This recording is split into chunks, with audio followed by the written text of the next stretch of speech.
화가 올라오는 순간 사람은 대개 두 가지 중 하나를 선택합니다. 바로 말로 밀어붙이거나 이를 악물고 참아버리거나. 그런데 저는 오래 살면서 그 둘 다가 결국은 비슷한 후회를 남긴다는 것을 자주 보았습니다. 말로 밀어붙이면 관계가 다치고 이를 악물고 참으면 마음이 다칩니다. 그래서 중요한 것은 말하느냐 참느냐가 아니라 그 사이에 반드시 들어가야 할 한 가지 절차입니다.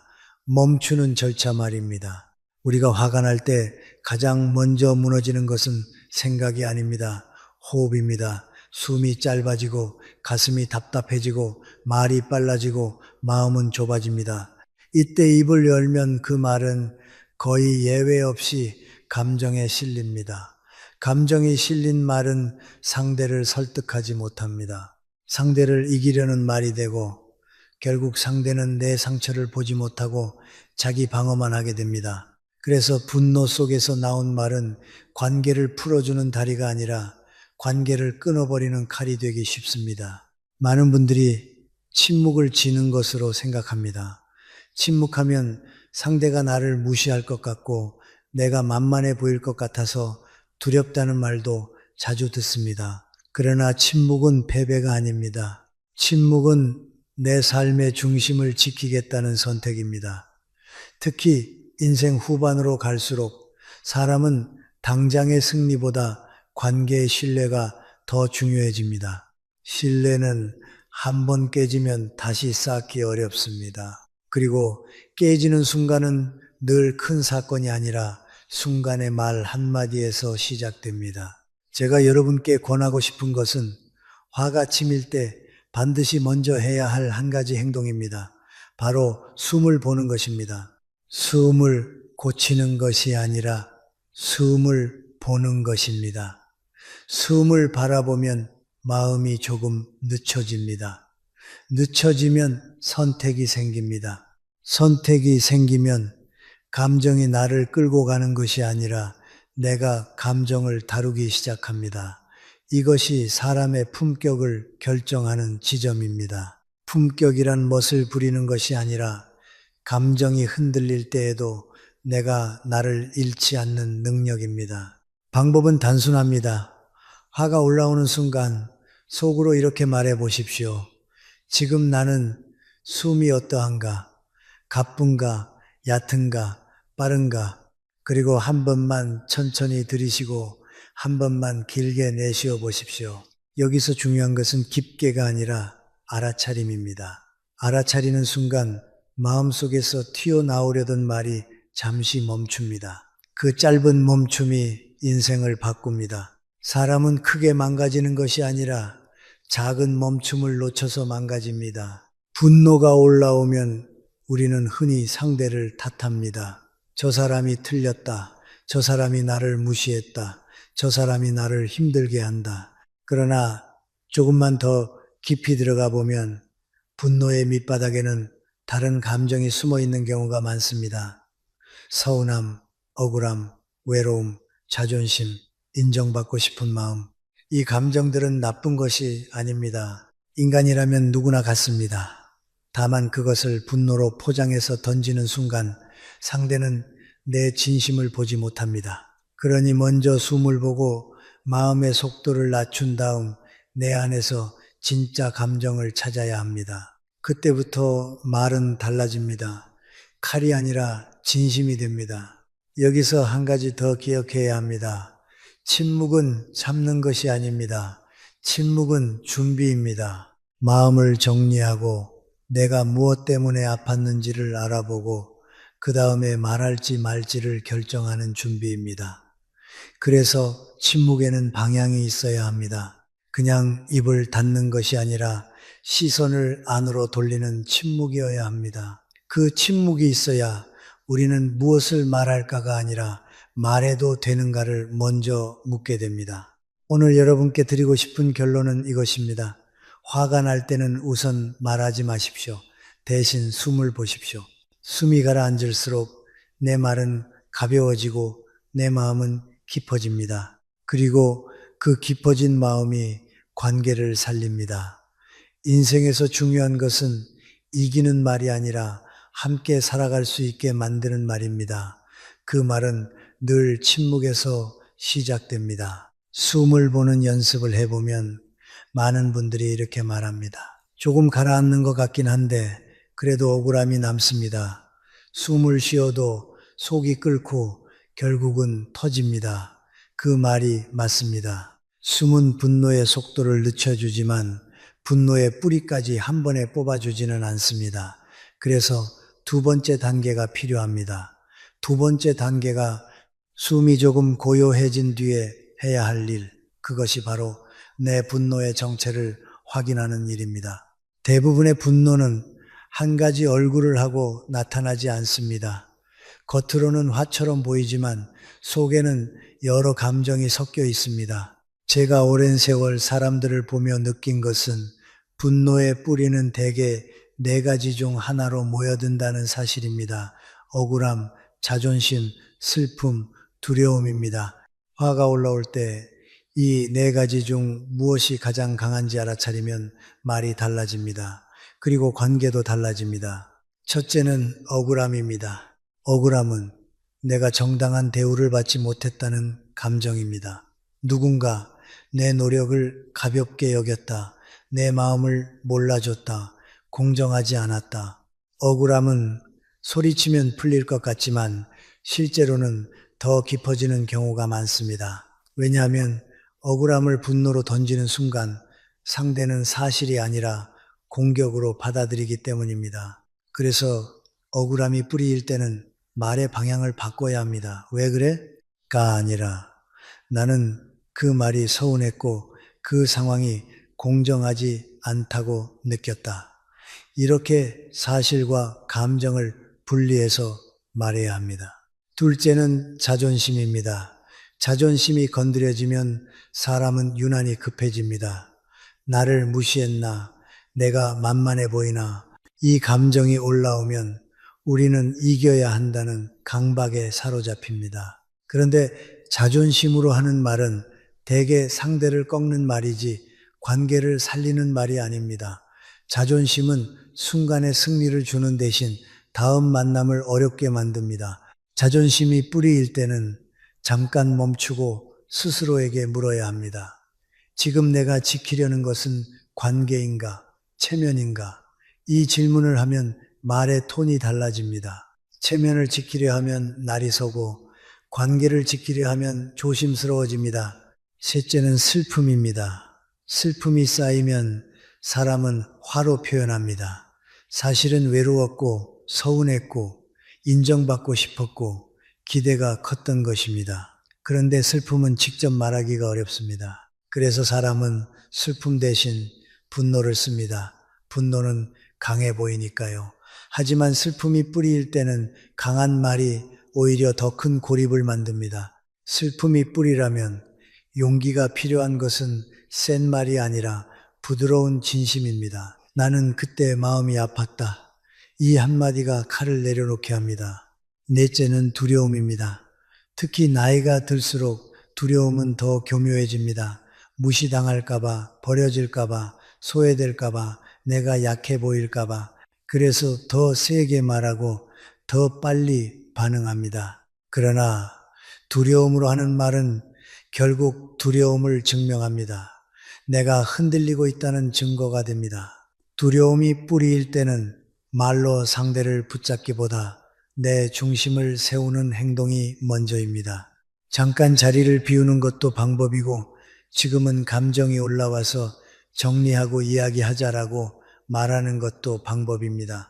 이것은 도망이 아니라 성숙한 선택입니다. 이제 여기서 중요한 원칙 하나를 드리겠습니다. 분노가 올라온 직후에는 상대의 잘못을 말하지 말고 내 마음을 먼저 말하라는 원칙입니다. 사람은 비난을 들으면 마음을 닫고 마음 이야기를 들으면 조금씩 열립니다. 그래서 침묵 뒤에 말해야 할 첫 문장은 대부분 이런 형태가 좋습니다. 당신이 틀렸어가 아니라 나는 그 말이 서운했어. 나는 그때 마음이 아팠어. 나는 그 상황이 억울하게 느껴졌어. 이 문장들은 상대를 공격하지 않으면서도 내 마음을 숨기지 않습니다. 강한 사람은 감정을 숨기는 사람이 아니라 감정을 품위 있게 표현할 줄 아는 사람입니다. 특히 가족 관계나 오래 이어갈 관계에서는 이 차이가 결정적입니다. 하지만 여기서 또 한 가지를 조심해야 합니다. 침묵 뒤에 말한다는 것은 말의 타이밍을 나중으로 미루는 것이지 말의 내용까지 폭발로 남겨두는 것이 아닙니다. 숨을 보고 뿌리를 확인했다면 그 다음에는 짧고 정확하게 말해야 합니다. 길게 설명하기 시작하면 다시 감정이 끼어듭니다. 짧게 말하고 멈추고 상대의 반응을 보십시오. 관계는 대화로 풀리지 독백으로 풀리지 않습니다. 정리하겠습니다. 1단계는 숨을 보는 것입니다. 속도를 낮추는 일입니다. 2단계는 분노의 뿌리를 구별하는 것입니다. 억울함인지 자존심인지 슬픔인지 두려움인지, 그리고 3단계는 침묵 뒤에 비난이 아니라 진심으로 시작하는 한 문장을 꺼내는 것입니다. 이렇게 하면 화는 관계를 끊는 도구가 아니라 나를 이해하는 신호가 됩니다. 그리고 그 신호를 잘 다루는 사람이 인생 후반에 더 평온해집니다. 분노의 뿌리를 확인하고 나면 그 다음부터가 정말 중요합니다. 많은 분들이 여기서 다시 실수합니다. 이제 마음이 좀 가라앉았으니 제대로 따져야지 하고요. 그런데 따지는 말은 대개 상대의 마음을 닫게 만들고 내가 원하는 이해는 더 멀어집니다. 김영석 교수의 내 관점으로 말하면 인생의 관계는 논리로만 유지되지 않습니다. 신뢰와 존중으로 유지됩니다. 그러니 침묵 뒤에 꺼내야 할 것은 승부가 아니라 진심의 전달 방식입니다. 저는 이것을 말의 균형이라고 부릅니다. 말을 하지 않으면 마음이 병들고 말을 막 해버리면 관계가 병듭니다. 그러니 우리가 익혀야 할 기술은 말의 양이 아니라 말의 구조입니다. 침묵 뒤 첫 문장은 판정이 아니라 상태여야 합니다. 사람이 가장 거부감을 느끼는 말은 이런 말입니다. 당신이 틀렸어. 당신은 항상 그래. 왜 그렇게 못됐어? 이건 대화가 아니라 판정입니다.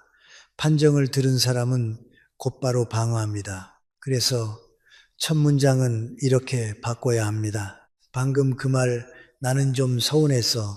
그 표현이 내게는 마음이 아팠어. 그 상황에서 나는 억울하다고 느꼈어. 여기서 핵심은 너는이 아니라 나는입니다. 나는으로 시작하면 상대는 변명하기보다 듣게 됩니다. 그리고 듣는 순간 관계의 문이 조금 열립니다. 이 두 번째 문장은 비난이 아니라 구체적 장면이어야 합니다. 감정은 모호하면 싸움이 되고 구체적이면 대화가 됩니다. 너 때문에 화가 나는 싸움이지만 아까 그 자리에서 그런 말이 나왔을 때 내가 당황했고 마음이 아팠어는 대화입니다. 이 단계에서 가장 좋은 형식은 이렇습니다. 언제, 방금, 어제 그 자리에서 무슨 말, 행동, 그 표현, 그 톤, 그 반응, 내가 어떻게 느꼈는지, 서운, 억울, 외로움, 무시당함, 예를 들어 아까 내가 말 끝나기 전에 끊었을 때 나는 존중받지 못한다고 느꼈어. 이렇게 말하면 상대도 그랬나 하고 돌아볼 여지가 생깁니다. 세 번째 문장은 요구가 아니라 부탁이어야 합니다. 분노가 남아있을 때 사람은 요구부터 던집니다. 다신 그러지 마. 사과해. 당장 인정해. 그런데 요구는 상대의 체면을 건드립니다. 체면이 건드려지면 대화는 끝납니다. 대신 부탁으로 바꿉니다. 다음엔 내 말 끝까지 한 번만 들어줬으면 좋겠어. 그 표현은 나에게 아프니까 다른 말로 해주면 좋겠어. 지금은 감정이 남아있으니 조금 뒤에 차분히 이야기하자. 부탁은 약해 보이는 말이 아닙니다. 관계를 살리는 강한 말입니다. 나이가 들수록 이기는 말보다 지키는 말이 중요해집니다. 이제 침묵 후 방법을 김영석 교수식으로 3문장 공식으로 정리해 드리겠습니다. 잇, 내 상태 나는 마이너스 구체적 장면 아까 그때 부탁 합의 다음엔 지금은 예시로 바로 한번 완성해 보겠습니다. 방금 그 말은 나는 좀 서운했어. 아까 그 표현이 나를 무시하는 느낌으로 들려서 마음이 아팠어. 우리 잠깐만 정리하고 조금 있다가 차분히 말해보자.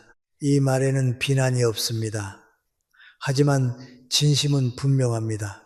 그리고 무엇보다 상대에게 대화할 길을 남겨둡니다. 침묵이 오해를 부를 때 가장 짧은 대응, 사용하기 좋은 한 문장이 있습니다. 지금은 화가 올라와서 말하면 후회할 것 같아 조금만 정리하고 이야기하자. 이 한 문장은 무시가 아닙니다. 내가 나를 지키는 선언이고 동시에 상대를 존중하는 방식입니다. 이런 말이 가능한 사람이 결국 관계에서도 신뢰를 얻습니다. 마지막으로 꼭 드리고 싶은 말이 있습니다. 침묵은 끝이 아니라 준비입니다. 그리고 준비 뒤에 나오는 말은 상대를 무너뜨리는 말이 아니라 관계를 다시 세우는 말이어야 합니다. 그게 인생 후반의 지혜입니다. 우리는 더 이상 승부로 살지 않습니다. 품격으로 살아야 합니다. 침묵 뒤에 말하는 법을 배워도 현실에서는 한 가지 난관이 남습니다. 상대가 계속 자극할 때입니다. 내가 숨을 보고 마음의 뿌리를 확인하고 진심으로 말하려고 해도 상대가 비꼬거나 몰아붙이거나 말을 끊어버리면 다시 화가 치밀지요. 그럴 때 사람은 두 가지 극단으로 갑니다. 하나는 참다가 병이 나는 길이고 다른 하나는 폭발해서 관계를 깨는 길입니다. 김영석 교수식으로 말하면 그 사이에 경계와 거리라는 지혜가 있어야 합니다. 우리는 흔히 착각합니다. 좋은 사람은 끝까지 참고 이해하고 감싸야 한다고 말입니다. 하지만 인생은 그렇게 단순하지 않습니다. 어떤 관계는 이해만으로 유지되지 않습니다. 상대가 내 마음을 반복해서 짓밟는다면 그것은 인내의 문제가 아니라 내 삶의 품격과 안전의 문제입니다. 그래서 4단계는 참는 기술이 아니라 지키는 기술입니다. 계속 화가 나는 이유는 상대보다 기대에 있는 경우가 많다. 부처님 원문에서도 핵심은 기대였습니다. 김형석 교수 관점에서도 마찬가지입니다. 사람이 가장 화가 나는 순간은 대개 이렇습니다. 저 사람은 당연히 이 정도는 알아줘야 하는데, 가족이면 이러면 안 되는데, 오래 봤는데 어떻게 저럴 수 있나. 여기에는 공통점이 있습니다. 기대입니다. 기대가 크면 실망이 깊고, 실망이 깊으면 분노가 쉽게 솟습니다. 그러니 먼저 해야 할 질문은 이것입니다. 나는 지금 이 사람에게 무엇을 기대하고 있나? 그 기대가 현실적인가? 이 기대를 내려놓으면 내 마음은 얼마나 가벼워질까? 기대를 내려놓는다는 건 포기와 다릅니다. 상대를 바꾸려는 집착을 내려놓고 내 평온을 우선순위로 올리는 선택입니다. 이 자극하는 사람 앞에서 가장 먼저 해야 할 것은 설명이 아니라 정지다. 상대가 계속 자극하면 우리는 길게 설명하려 듭니다. 내가 왜 화가 났는지, 내가 얼마나 힘든지, 내가 옳은지를 증명하려 하지요. 하지만 자극하는 사람 앞에서 길어진 말은 대개 더 큰 감정 싸움으로 갑니다. 그럴 때는 설명이 아니라 정지 문장이 필요합니다. 짧고 단호하고 품위 있게. 지금은 이 대화를 계속하기 어렵습니다. 이 톤으로는 이야기하지 않겠습니다. 서로 감정이 올라와 있으니 여기서 멈춥시다. 이 문장의 목적은 설득이 아닙니다. 상대를 이기는 것도 아닙니다. 대화의 속도를 멈추는 것입니다. 속도가 멈추면 내가 무너지지 않습니다. 거리두기는 냉정이 아니라 자기 존중이다. 인생에서 가장 어려운 것이 관계입니다. 특히 가족 관계가 그렇습니다. 가족이니까 더 참아야 한다고 생각하지만 가족이기 때문에 더 조심해야 합니다. 말 한마디가 오래 남고 상처가 반복되면 마음이 닳습니다. 그래서 반복적으로 나를 소진시키는 관계에는 어느 순간 거리가 필요합니다. 거리란 단절이 아닙니다. 나는 이 관계를 유지하되 나를 망가뜨리는 방식으로는 유지하지 않겠다는 뜻입니다. 거리의 방식은 여러 가지가 있습니다. 연락 빈도를 줄인다. 민감한 주제는 대화를 피한다. 만남 시간을 짧게 한다. 감정이 올라오면 즉시 자리를 정리한다. 이것은 차갑게 살겠다는 뜻이 아닙니다. 내 삶의 후반을 고요하게 지키겠다는 결심입니다. 계속 참으면 마음이 병든다를 해결하는 방법, 감정의 배출구를 따로 둔다. 참다가 병드는 이유는 감정을 눌러서가 아니라 감정을 흘려보낼 곳이 없어서입니다. 그러니 관계에서 폭발하지 않으려면 관계 밖에 배출구를 만들어야 합니다. 메모로 마음을 적는다. 내가 왜 아팠는지를 글로 정리, 산책하며 호흡을 회복한다. 믿을 만한 사람에게 감정을 정리된 언어로 말한다. 기도나 묵상으로 마음을 내려놓는다. 특히 글로 적는 것은 효과가 큽니다. 말은 상대를 향해 나가지만 글은 나에게 돌아옵니다. 나에게 돌아온 마음은 정리가 됩니다. 마지막 기준, 이 대화가 나를 더 좋은 사람으로 만드는가? 김영석 교수의 삶의 철학으로 마무리하자면 관계의 기준은 단순합니다. 이 관계가 나를 더 성숙하게 만드는가? 이 대화가 내 품격을 높이는가, 깎는가? 화가 날 때 그 기준을 떠올리면 선택이 달라집니다. 당장 한마디 더 하는 것보다 오늘 내 품격을 지키는 것이 더 중요해집니다. 정리하겠습니다. 4단계는 말 잘하기가 아니라 경계를 세우는 기술입니다. 기대를 점검하고 정지 문장으로 속도를 멈추고 필요한 거리를 확보하고 관계 밖 배출구를 만들고 마지막으로 내 품격의 기준을 세우는 것. 그렇게 하면 자극하는 사람 앞에서도 나는 무너지지 않습니다. 그리고 무엇보다 내가 나를 잃지 않게 됩니다. 이제 5단계는 기술을 넘어 습관으로 만드는 단계입니다. 숨을 보고 분노의 뿌리를 확인하고 침묵 뒤에 말하는 구조를 익히고 경계까지 세웠는데도 어느 날 다시 폭발하는 이유가 있습니다.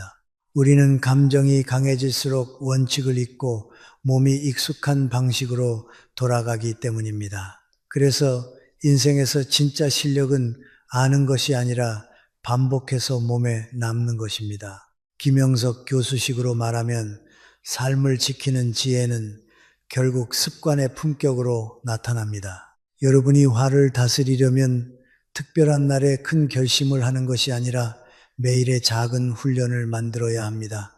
저는 이것을 3분 루틴이라고 권합니다. 길게 할 필요가 없습니다. 중요한 것은 꾸준함입니다. 화가 올라오는 순간을 알아차리는 표지판을 정해 두십시오. 대부분 사람은 화가 완전히 올라온 뒤에야 내가 화났구나를 압니다. 그때는 이미 늦습니다. 말이 반쯤 나왔거나 표정이 굳었거나 목소리가 올라갑니다. 그러니 나만의 초기 신호를 하나 정해 두십시오. 예를 들면 이런 것들입니다. 가슴이 답답해진다. 어깨가 굳는다. 턱이 딱 붙는다. 말이 빨라진다. 손이 차가워진다. 이 중 하나만 잡아도 됩니다. 그 신호가 오면 대화가 아니라 훈련이 시작된다고 생각하십시오. 이 10초 멈춤, 입을 닫는 게 아니라 속도를 끊는 것, 초기 신호를 느끼면 바로 10초만 멈춥니다. 여기서 10초는 짧지만 인생에서는 큽니다. 분노는 속도입니다. 속도를 끊으면 힘이 약해집니다. 속으로만 이렇게 말해도 됩니다.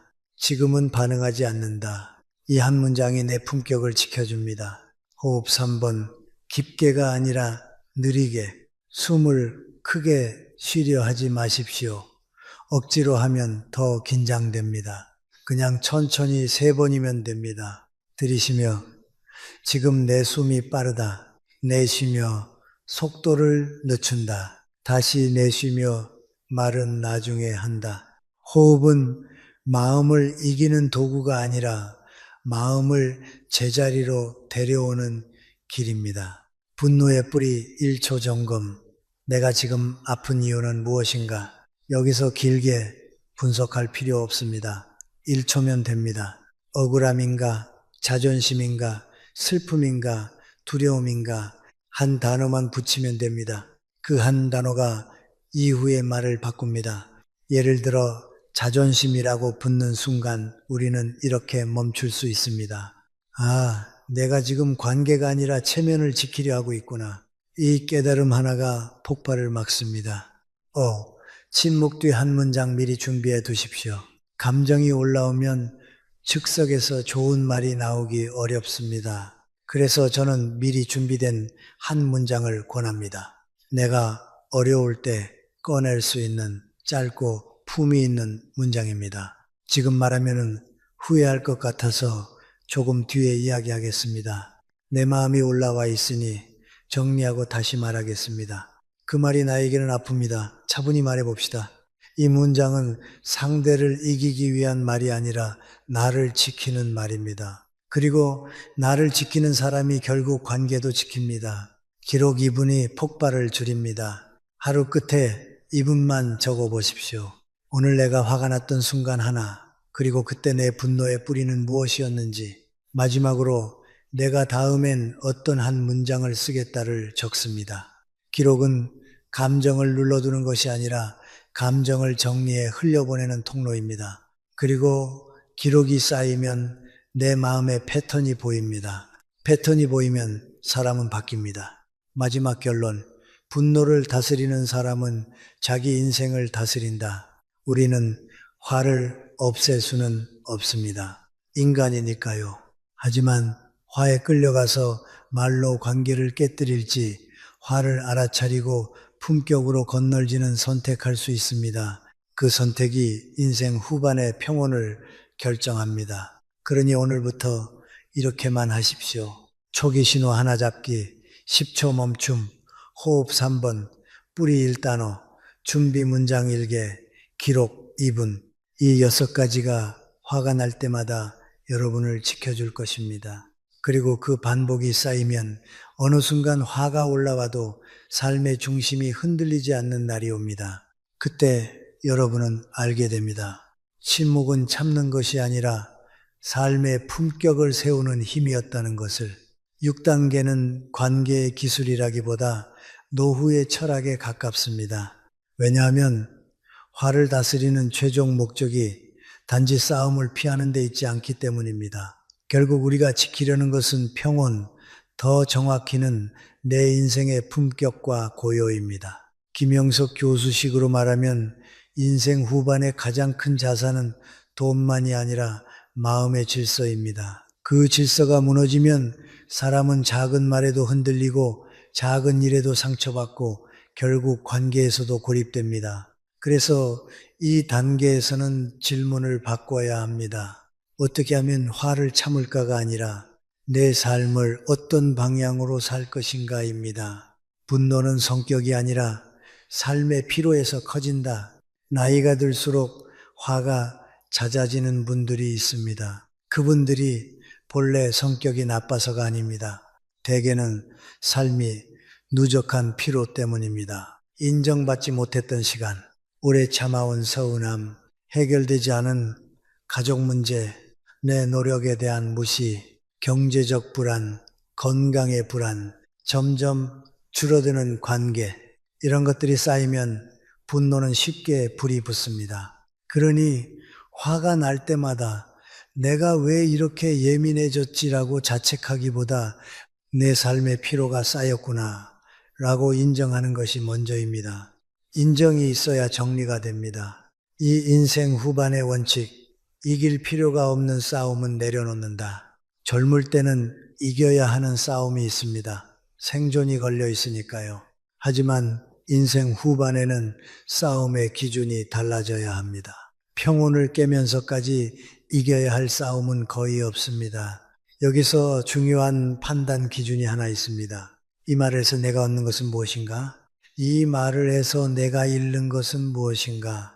대개 분노 속의 말은 얻는 게 작고 잃는 게 큽니다. 순간의 통쾌함을 얻고 신뢰를 잃습니다. 체면을 얻고 관계의 온기를 잃습니다. 그래서 지혜로운 사람은 어느 순간부터 이길 말을 찾지 않고 지킬 삶을 선택합니다. 좋은 사람 콤플렉스를 내려놓아야 화도 줄어든다. 화가 자주 나는 분들 중에는 겉으로는 착하게 살려고 애쓴 분들이 많습니다. 참고 맞춰주고 양보해 왔습니다. 그런데 마음 깊은 곳에는 이런 생각이 남습니다. 나는 이렇게 했는데 왜 나를 몰라주지? 왜 나는 늘 손해를 보지? 왜 내가 참아야만 하지? 이게 쌓이면 어느 날 폭발합니다. 그래서 인생 후반에는 착한 사람이 아니라 단정한 사람이 되는 것이 좋습니다. 단정하다는 것은 차갑다는 뜻이 아닙니다. 내 경계와 내 원칙을 분명히 하면서도 말은 품위 있게 하는 것입니다. 노후의 말 습관, 결론부터 짧게, 감정은 나중에, 분노는 말을 길게 만듭니다. 말이 길어지면 감정이 끼어들고, 감정이 끼어들면 결국 상처를 줍니다. 그래서 인생 후반의 말은 구조가 단순해야 합니다. 결론, 지금은 멈추자. 이유, 감정이 올라와서 후회할 것 같다. 약속, 정리하고 다시 이야기하자. 이 3줄이면 충분합니다. 짧은 말은 냉정해서가 아니라 상대를 살리고 나를 지키기 위해서입니다. 가장 중요한 것, 내가 내 편이 되어야 화가 줄어든다. 분노가 많은 사람은 대개 자기 마음을 자주 배신합니다. 싫은데 웃고 힘든데 괜찮다고 하고 서운한데 넘어가고 그러다 어느 날 감정이 폭발합니다. 그러니 노후에는 내가 내 편이 되어야 합니다. 내 마음을 인정하고 내 피로를 돌보고 내 경계를 세우고 내가 나를 존중해야 합니다. 그럴 때 이상하게도 타인의 말이 예전만큼 나를 흔들지 않습니다. 왜냐하면 흔들리는 이유의 절반은 상대가 아니라 내 내부의 결핍이었기 때문입니다. 결론, 침묵은 기술이 아니라 삶의 선택이다. 침묵은 단지 화를 참는 요령이 아닙니다. 침묵은 내가 어떤 사람으로 살 것인가를 보여주는 선택입니다. 분노는 순간을 지배하지만 침묵은 인생을 지배합니다. 오늘 여러분이 화가 날 때 한마디를 덜하는 것으로 한 사람을 잃지 않을 수 있습니다. 한 관계를 지킬 수 있습니다. 무엇보다 내 품격을 지킬 수 있습니다. 인생 후반은 크게 성공하는 시간이 아니라 작게 무너지지 않는 시간입니다. 그 작게 무너지지 않는 힘이 바로 침묵에서 시작됩니다. 7단계에서는 이제 정리를 해야 합니다. 말을 멈추는 기술, 감정의 뿌리를 보는 눈, 침묵 뒤에 말하는 구조, 경계와 거리, 습관, 루틴까지 배웠습니다. 그런데도 사람은 한 가지 때문에 다시 무너집니다. 바로 마음속에 남아있는 원망입니다. 원망은 분노보다 느리지만 더 오래 갑니다. 분노는 불처럼 치솟았다가 꺼지기도 하지만 원망은 수처럼 남아 계속 뜨겁습니다. 그래서 인생 후반의 평온을 지키려면 마지막으로 다뤄야 할 것이 용서와 내려놓음입니다. 여기서 말하는 용서는 상대를 위해서가 아니라 나를 살리기 위한 선택입니다. 원망을 붙잡고 있으면 결국 내가 먼저 지친다. 사람은 종종 내가 용서하면 저 사람이 이긴다라고 생각합니다. 하지만 현실은 다릅니다. 용서하지 못해 가장 오래 괴로운 사람은 상대가 아니라 나입니다. 상대는 이미 잊고 사는데 나는 계속 되새깁니다. 그 말, 그 표정, 그 상황, 그리고 그 되새김이 내 하루를 망칩니다. 결국 원망은 상대에게 벌을 주는 것이 아니라 내 마음을 소비시키는 방식이 됩니다.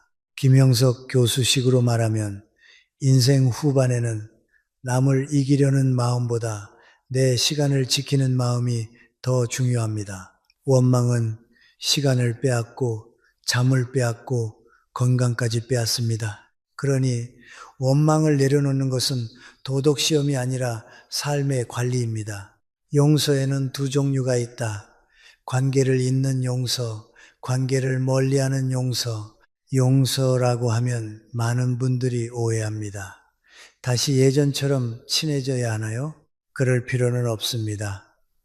용서는 반드시 가까워지는 것을 뜻하지 않습니다.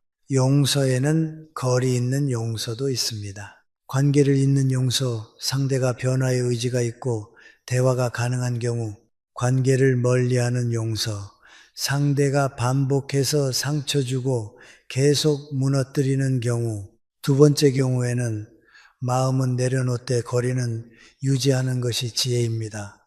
용서는 문을 다시 열어주는 것이 아니라 내 안의 감옥문을 여는 것입니다. 내려놓음의 핵심 질문, 내가 지금 붙잡는 게 무엇인가?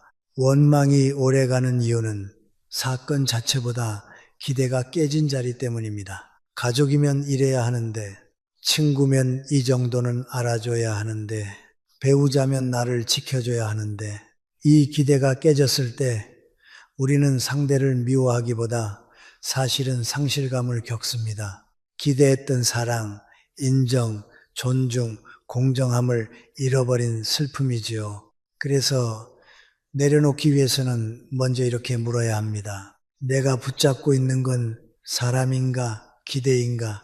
그 기대가 지금도 내 삶에 필요한가? 기대를 내려놓으면 분노가 줄고 원망도 줄어듭니다. 화를 다스리는 마지막 문장, 나는 내 평온을 선택한다. 인생 후반의 가장 강한 선언은 이 한 문장입니다. 나는 내 평온을 선택한다. 이 말은 상대를 무시하는 말이 아닙니다. 내가 내 인생을 책임지는 말입니다. 내 평온을 선택한다는 것은 불필요한 싸움을 줄이고 사람을 함부로 미워하지 않고 기대에 끌려가지 않고 필요한 경계는 세우고 마음을 닳지 않게 관리하겠다는 뜻입니다. 실제로 내려놓는 방법, 마음의 정리 3단계. 내려놓음은 결심만으로 되지 않습니다. 정리가 필요합니다. 사실을 인정하기. 저 사람은 지금 내 기대대로 움직이지 않는다. 인정이 없으면 계속 싸웁니다. 내 손실을 받아들이기. 나는 그 관계에서 상처를 받았다. 상처를 인정해야 회복이 시작됩니다. 내 선택을 정하기. 나는 어떤 거리를 둘 것인가? 나는 어떤 말을 더 이상 하지 않을 것인가? 나는 무엇을 기대하지 않을 것인가? 이렇게 정리하면 원망이 감정에서 결정으로 바뀝니다. 감정은 나를 흔들지만 결정은 나를 세웁니다. 결론. 침묵의 마지막 목적은 관계를 살리는 것이 아니라 나를 살리는 것. 침묵은 처음에는 관계를 지키기 위한 기술처럼 보입니다. 하지만 끝까지 가면 침묵은 결국 나를 살리는 길입니다. 내 말의 품격을 지키고 내 마음의 질서를 지키고 내 노후의 평온을 지키는 길입니다. 원망을 내려놓는 순간 상대가 변해서가 아니라 내가 달라져서 세상이 조금 더 조용해집니다. 그 조용함이 인생 후반의 힘입니다. 그러니 오늘 마지막으로 이렇게 말해 보십시오. 나는 내 평온을 선택한다. 그리고 그 평온을 위해 오늘은 한마디를 덜 하겠다. 그 한마디를 덜 하는 사람이 결국 인생을 더 깊게 살아갑니다.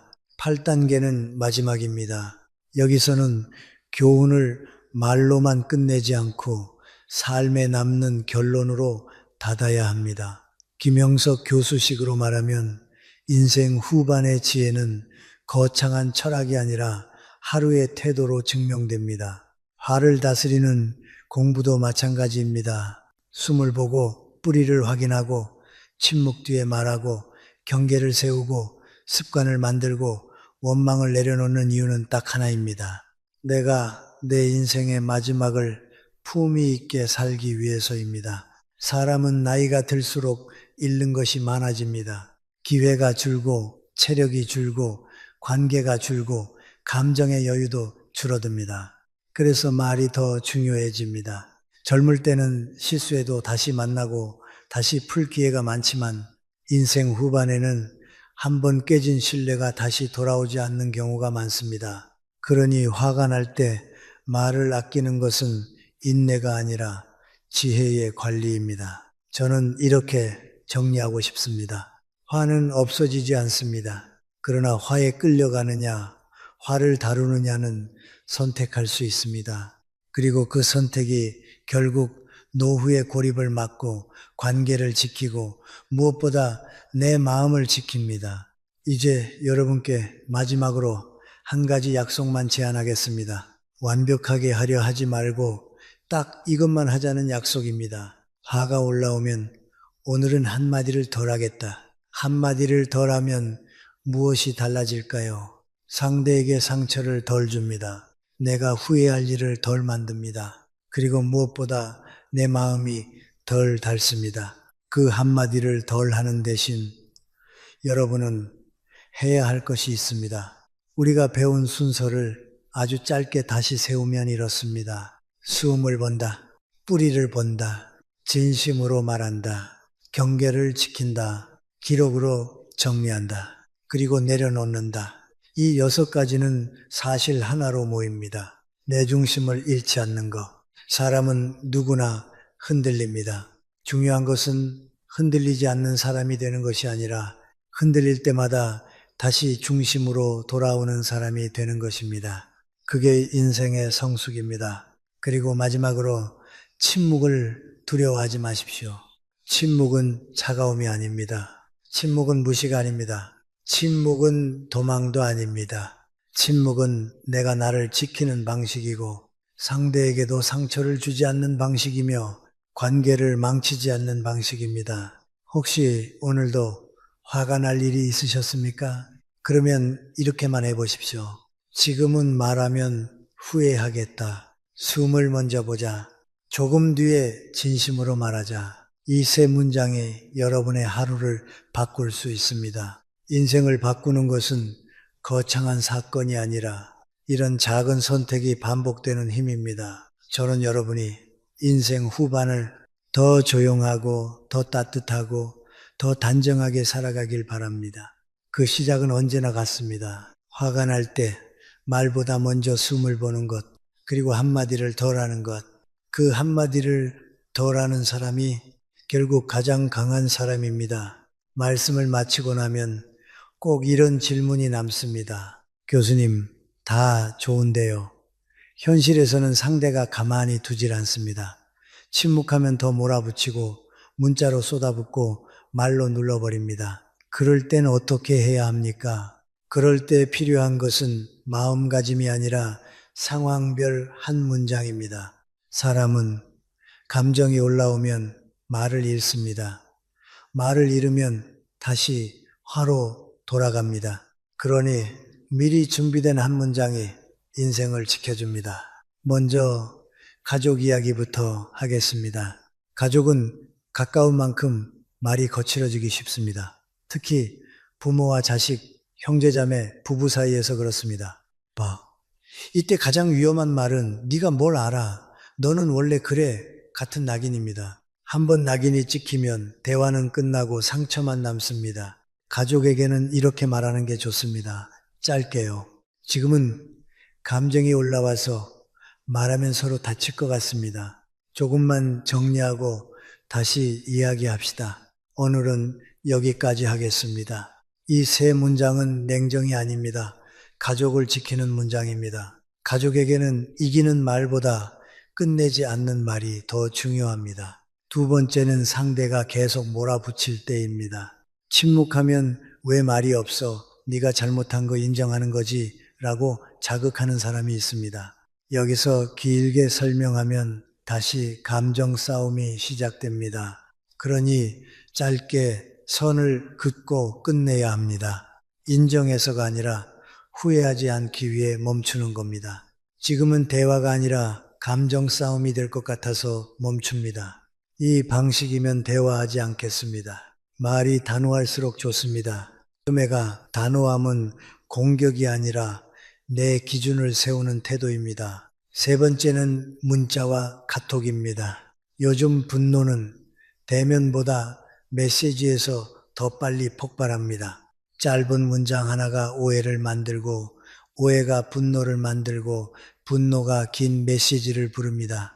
이때는 원칙이 하나입니다. 감정이 올라온 상태에서는 긴 글을 쓰지 말 것. 그 대신 이렇게만 보내십시오. 지금은 감정이 올라와서 답장하면 후회할 것 같습니다. 정리 후 연락드리겠습니다. 읽었습니다. 지금은 답을 미루겠습니다. 조금 뒤에 말씀드리겠습니다. 이렇게 하면 무시가 아니라 유예가 됩니다.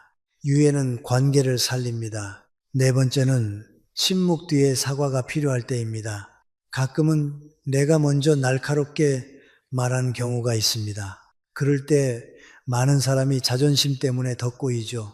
하지만 인생 후반에는 자존심보다 관계의 품격이 중요합니다. 사과는 길게 하지 마십시오. 변명도 붙이지 마십시오. 짧고 분명하면 됩니다. 아까 내 말이 날카로웠습니다. 미안합니다. 감정이 올라와서 상처가 되는 말을 했습니다. 그건 내 잘못입니다. 이 두 문장은 힘이 있습니다. 왜냐하면 책임을 회피하지 않기 때문입니다. 책임을 지는 사람이 결국 존중을 얻습니다. 다섯 번째는 상대가 절대 변하지 않는 경우입니다. 계속 비꼬고, 계속 무시하고, 계속 자극하는 사람. 그때 우리는 흔히 대화로 바꾸겠다는 집착에 빠집니다. 그러나 어떤 관계는 대화로 바뀌지 않습니다. 그럴 땐 선택해야 합니다. 이기려는 삶이 아니라 지키는 삶을요. 이럴 때 쓰는 문장이 있습니다. 나는 이 대화를 반복하고 싶지 않습니다. 그 말투로는 더 이상 듣지 않겠습니다. 거리 두고 지내겠습니다. 이건 냉혹한 말이 아닙니다. 내 인생의 남은 시간을 소모하지 않겠다는 선언입니다. 마지막으로 여러분에게 꼭 드리고 싶은 기준이 하나 있습니다. 화가 날 때마다 이렇게 물으십시오. 이 말을 하고 나서 나는 더 편해질까? 이 말을 하고 나서 이 관계는 더 좋아질까? 이 말을 하고 나서 나는 내 품격을 지켰다고 말할 수 있을까? 이 세 질문 앞에서 대부분의 분노는 힘을 잃습니다. 그리고 그 자리에 남는 것은 침묵이 아니라 선택입니다. 침묵은 선택을 가능하게 하는 시간입니다. 인생 후반의 강함은 목소리의 크기가 아닙니다. 한 번 더 멈출 수 있는 힘, 한마디를 덜 할 수 있는 힘, 그리고 나를 지킬 수 있는 힘입니다. 그 힘이 생기면 사람은 더 이상 말에 끌려다니지 않습니다. 말을 다루게 됩니다. 그때부터 노후는 조용해집니다. 조용해진다는 것은 외롭다는 뜻이 아니라 흔들리지 않는다는 뜻입니다. 이제 10단계, 마지막은 정리가 아니라 인생의 결론으로 닫아야 합니다. 김영석 교수식으로 말하면 어떤 가르침이든 마지막은 기술이 아니라 사람이 되는 방향으로 끝나야 합니다. 우리는 화를 없애려고 이 이야기를 들은 것이 아닙니다. 우리는 화 때문에 무너지는 인생을 막고 관계를 지키고 무엇보다 내 품격을 지키기 위해 이 길을 배우는 것입니다. 사람은 누구나 화가 납니다. 화가 나지 않는 사람이 성숙한 것이 아닙니다. 성숙한 사람은 화가 날 때도 자기 자신을 잃지 않는 사람입니다. 제가 오래 살면서 느낀 것은 인생을 망치는 큰 사건은 의외로 많지 않다는 사실입니다. 대부분은 작은 말 한마디로 시작됩니다. 그 한마디가 오해를 만들고, 오해가 서운함을 만들고, 서운함이 원망이 되고, 원망이 거리로 바뀌고, 결국 관계가 끊어집니다. 그리고 그때 사람은 뒤늦게 깨닫습니다. 그 말을 하지 말았어야 했는데, 하지만 인생은 늘 뒤늦게 배우게 되어 있습니다. 그래서 우리는 지금이라도 바꿔야 합니다. 화가 치밀 때 말이 먼저 나오기 전에 내가 선택할 수 있는 길이 있다는 것을, 그 길은 아주 단순합니다. 멈추는 길입니다. 멈춘다는 것은 입을 닫는 것이 아니라 내 인생의 방향을 지키는 것입니다. 상대에게 끌려가지 않고 감정에 끌려가지 않고 내 품격을 지키는 것입니다. 그래서 저는 여러분께 마지막으로 딱 3가지를 남기고 싶습니다. 복잡하게 기억할 필요 없습니다. 이 3가지면 충분합니다. 첫째, 숨을 보십시오. 화가 올라오는 순간 숨이 무너지면 말도 무너집니다. 숨을 보는 사람은 감정의 속도를 늦출 수 있습니다. 속도가 늦춰지면 인생이 바뀝니다. 둘째, 내 마음의 뿌리를 보십시오. 지금 내가 화가 난 이유가 정말 상대 때문인지, 내 안에 억울함인지, 자존심인지, 슬픔인지, 두려움인지, 그 뿌리를 보면 말이 달라집니다. 말이 달라지면 관계가 달라집니다. 셋째, 진심으로 말하십시오. 비난으로 시작하지 말고 내 마음으로 시작하십시오. 너는 왜 그래가 아니라 나는 그 말이 서운했어. 이 한 문장이 관계를 살립니다. 그리고 여기에 한 가지를 더 덧붙이자면 반복해서 나를 무너뜨리는 관계에는 경계가 필요합니다. 경계는 미움이 아니라 자기 존중입니다. 인생 후반에는 모든 관계를 붙잡기보다 내 삶을 지킬 수 있는 관계를 선택하는 지혜가 필요합니다. 무엇보다 중요한 것은 이 모든 것을 완벽하게 하려 하지 마십시오. 완벽은 사람을 또 지치게 합니다. 대신 이렇게만 하십시오. 오늘 한마디를 덜 하십시오. 말이 줄어들면 후회도 줄어듭니다. 후회가 줄어들면 마음이 가벼워집니다. 마음이 가벼워지면 관계가 살고 관계가 살면 노후가 고립되지 않습니다. 저는 인생 후반의 행복은 큰 성공에서 오는 것이 아니라 작게 무너지지 않는 힘에서 온다고 믿습니다. 화가 날 때 한 번 더 멈추는 사람, 그 사람은 결국 삶에서도 한 번 더 멈춥니다. 한 번 더 생각하고 한 번 더 품위를 지키고 한 번 더 관계를 살립니다. 그렇게 살아온 사람의 얼굴에는 소리가 크지 않아도 깊이가 생깁니다. 말이 많지 않아도 신뢰가 생깁니다. 그게 인생의 품격입니다. 오늘부터 여러분이 화가 날 때마다 이렇게만 해보셨으면 합니다. 지금은 말하지 않는다. 숨을 먼저 본다. 진심은 나중에 말한다. 이 3문장을 기억하는 것만으로도 여러분의 관계는 덜 깨지고 여러분의 마음은 덜 닳고 여러분의 노후는 더 조용하고 단정해질 것입니다. 인생은 결국 말로 이기는 사람이 아니라 말을 다스리는 사람이 이깁니다. 여러분, 저는 사람을 오래 만나면서 한 가지를 분명히 알게 되었습니다. 화를 내고 우기는 사람은 사실을 말하는 것이 아니라 통제를 하려 한다는 점입니다. 그들은 진실이 궁금해서 목소리를 높이는 게 아닙니다. 내 마음을 흔들어 내가 스스로 무릎을 꿇게 만들고 그 순간 자신이 우위에 섰다는 감각을 얻으려는 겁니다. 그래서 그 앞에서 우리가 흔히 하는 아니 내 말 좀 들어봐요. 그게 아니라 같은 해명은 상대가 가장 좋아하는 먹이가 됩니다. 여러분의 말이 길어지는 순간 이미 운전대는 넘어갑니다. 상대는 그 틈을 타 더 세게 밀어붙이고 우리는 더 당황하고 더 설명하고 더 지칩니다. 결국 남는 건 억울함과 피로뿐이지요. 제가 오늘 처음으로 여러분께 드리고 싶은 원칙은 단순합니다. 화내고 우기는 사람 앞에서는 해명하지 마십시오. 해명은 친절해 보이지만 그들에게는 내가 흔들리고 있다는 신호로 읽힙니다. 그래서 논리로 이기려는 순간 우리는 더 깊은 진흙탕으로 들어가게 됩니다. 어떤 분들은 이렇게 말합니다. 그래도 대화를 해야지 설명을 해야 오해가 풀리잖아요. 맞습니다. 정상적인 관계에서는 그 말이 옳습니다. 그러나 여러분이 지금 마주한 사람은 정상적인 대화의 규칙으로 움직이지 않습니다. 그 사람의 목표는 오해를 풀고 화해하는 게 아니라 지금 이 자리에서 내 선택권을 빼앗아 즉시 원하는 답을 얻는 것입니다. 그럴 때는 대화가 아니라 심리전의 구조를 먼저 봐야 합니다. 예를 들어 보겠습니다.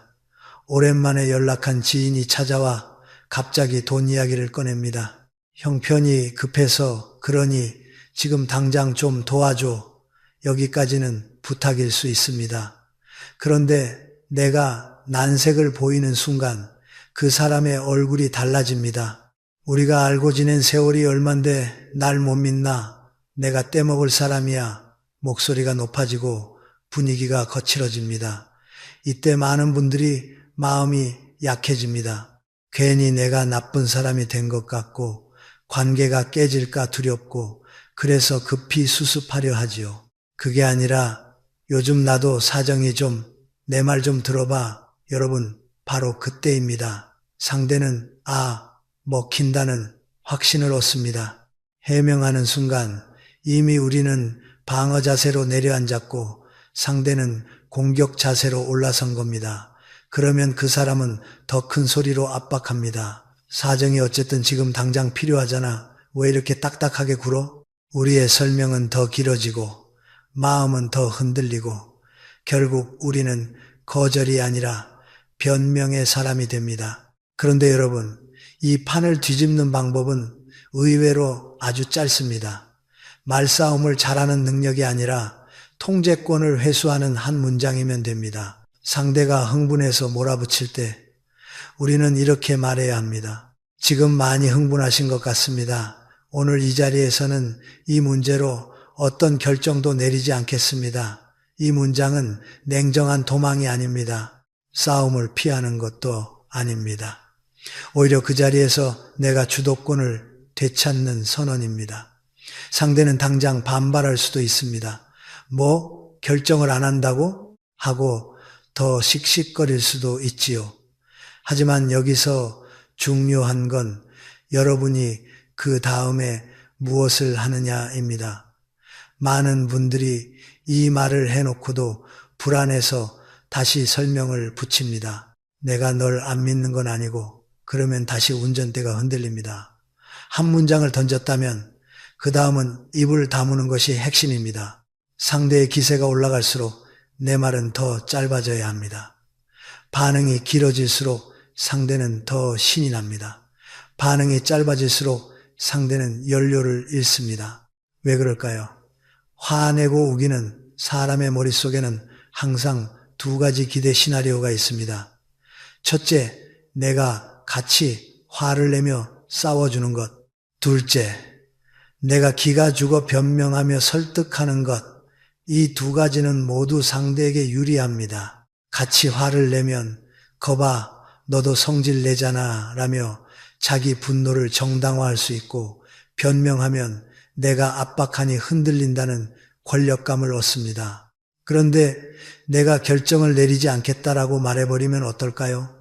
상대가 준비해온 시나리오가 통째로 깨집니다. 더 소리쳐도 얻을 게 없다는 걸 본능적으로 느끼게 됩니다.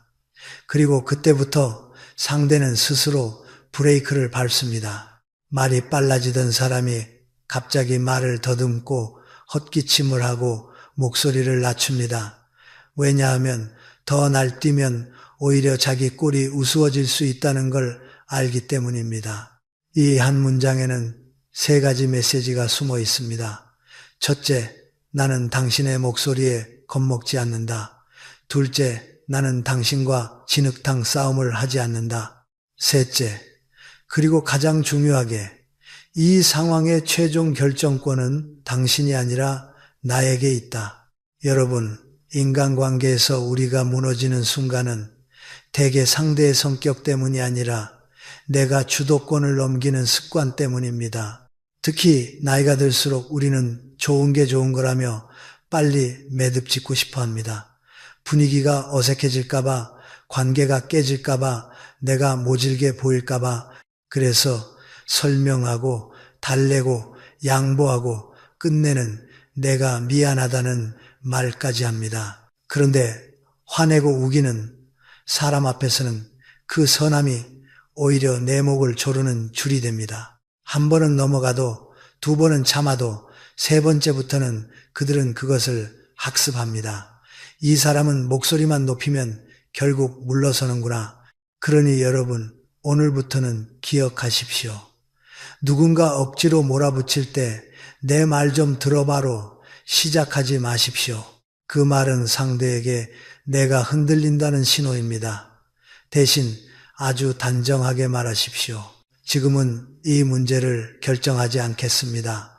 그리고 그 다음엔 설명하지 마십시오.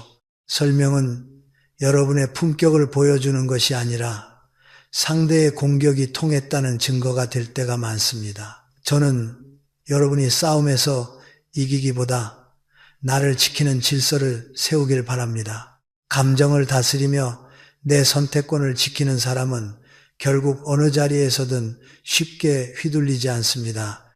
여러분, 우리는 상대를 바꾸기 위해 애쓰다가 지칩니다. 하지만 현실은 다릅니다. 화내고 우기는 사람의 성격은 내가 친절하게 설명한다고 갑자기 바뀌지 않습니다. 다만 한 가지는 바뀝니다. 내가 그 사람에게 먹이가 되느냐 아니냐. 오늘부터는 먹이가 되지 마십시오. 짧은 문장 하나로 내 평정심과 결정권을 지키십시오. 그 한 문장이 쌓이면 여러분은 더 이상 누군가의 기세에 끌려다니는 사람이 아니라 내 삶의 운전대를 쥔 단단한 어른이 됩니다. 그리고 그 단단함이 바로 노후의 품격이 됩니다.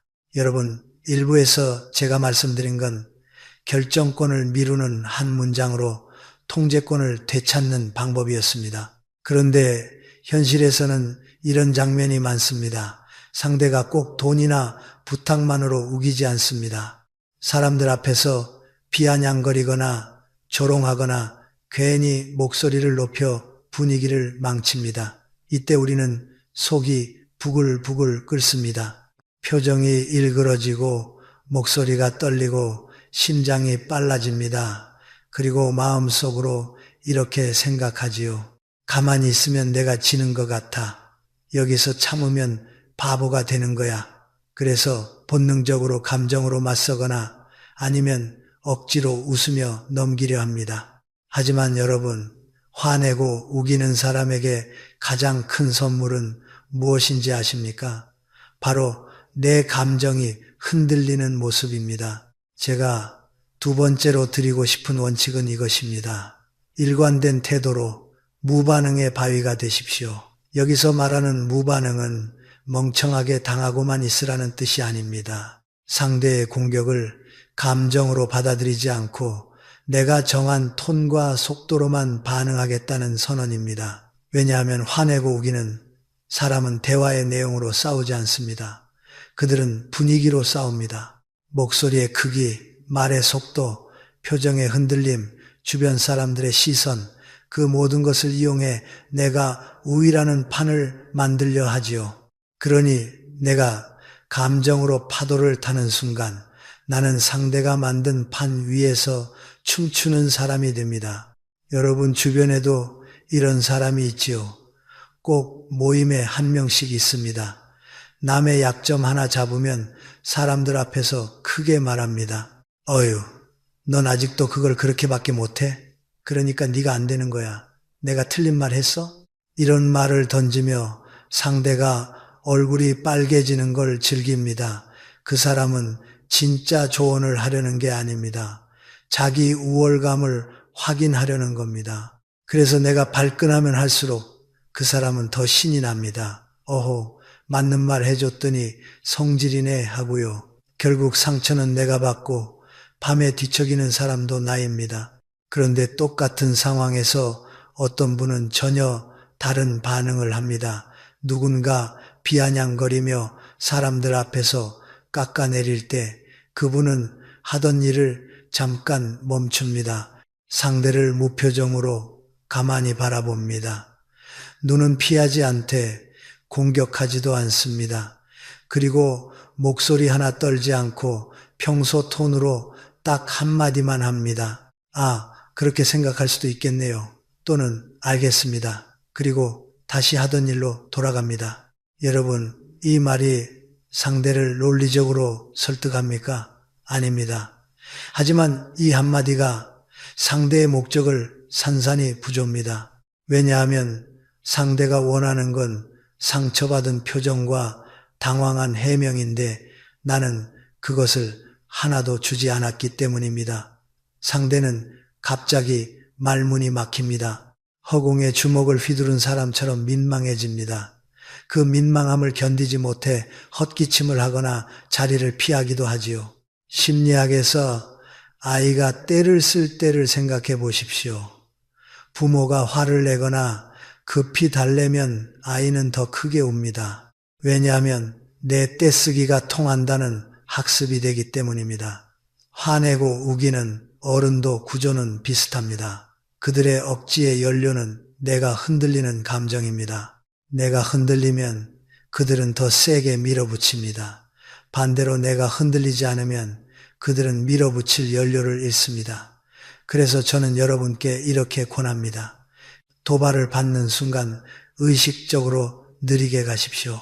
목소리는 한 톤 낮추고 말의 속도는 한 박자 늦추고 몸의 움직임도 천천히 하십시오.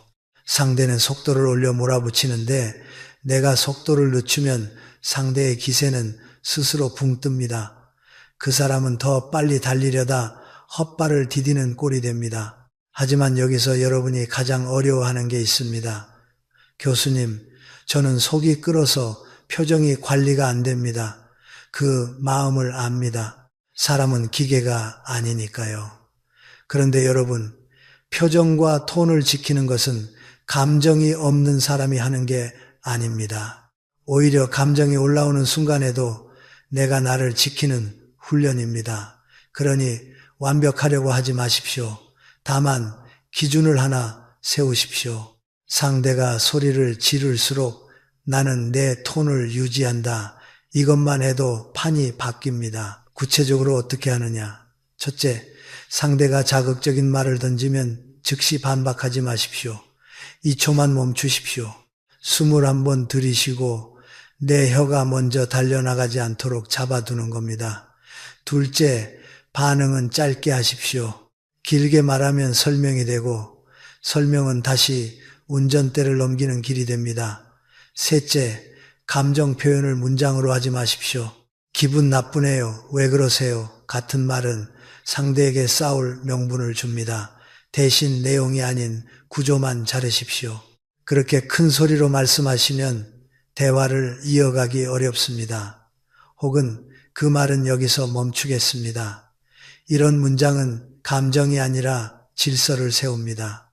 그리고 여러분, 무반응의 바위라는 말이 오해를 부르는 순간이 있습니다. 그럼 아무 말도 하지 말고 참고만 있으라는 건가요? 아닙니다. 무반응은 침묵이 아니라 내가 선택한 반응만 한다는 뜻입니다.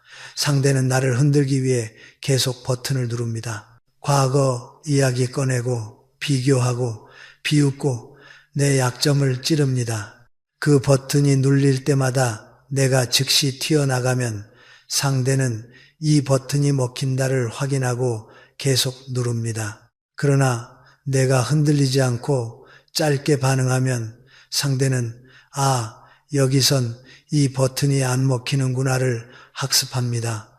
결국 태도가 달라집니다. 사람이 착해져서가 아니라 먹히지 않아서 달라지는 겁니다. 여러분이 오늘부터 당장 써먹을 수 있는 문장을 몇 가지 드리겠습니다. 상대가 비아냥거리면 그럴 수도 있겠습니다. 상대가 억지를 부리면 알겠습니다. 그 의견은 여기까지 듣겠습니다. 상대가 계속 몰아붙이면 지금은 이 대화를 더 이어가기 어렵겠습니다. 그리고 중요한 건 말을 한 뒤에 다시 길게 덧붙이지 않는 것입니다. 짧게 말하고 행동으로 마무리하십시오.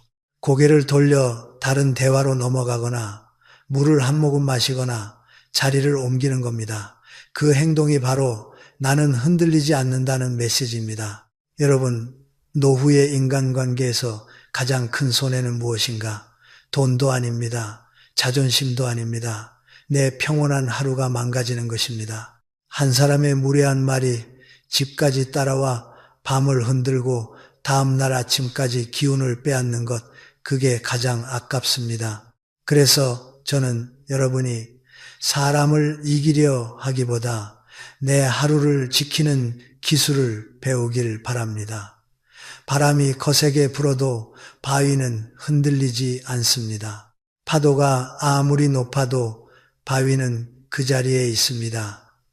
파도는 부서져 사라지고 바위는 남습니다. 여러분이 그 바위가 되십시오. 그러면 상대는 언젠가 깨닫습니다. 이 사람은 흔들어도 흔들리지 않는다. 그 깨달음 앞에서 무례한 사람의 목소리는 자연히 낮아집니다. 여러분, 2부에서 저는 무반응의 바위가 되는 법을 말씀드렸습니다. 그런데 현실에는 한 가지 더 어려운 문제가 있습니다. 어떤 사람은 한두 번 보면 끝나는 인연이 아닙니다. 피하고 싶어도 피할 수 없는 사람이 있습니다. 명절마다 마주치는 친척, 가족 행사마다 분위기를 뒤집는 사람, 매일 출근하면 얼굴을 봐야 하는 직장 상사, 같은 건물, 같은 모임에서 계속 부딪히는 사람 말입니다. 이런 관계에서는 그럼 안 보면 돼지가 통하지 않습니다.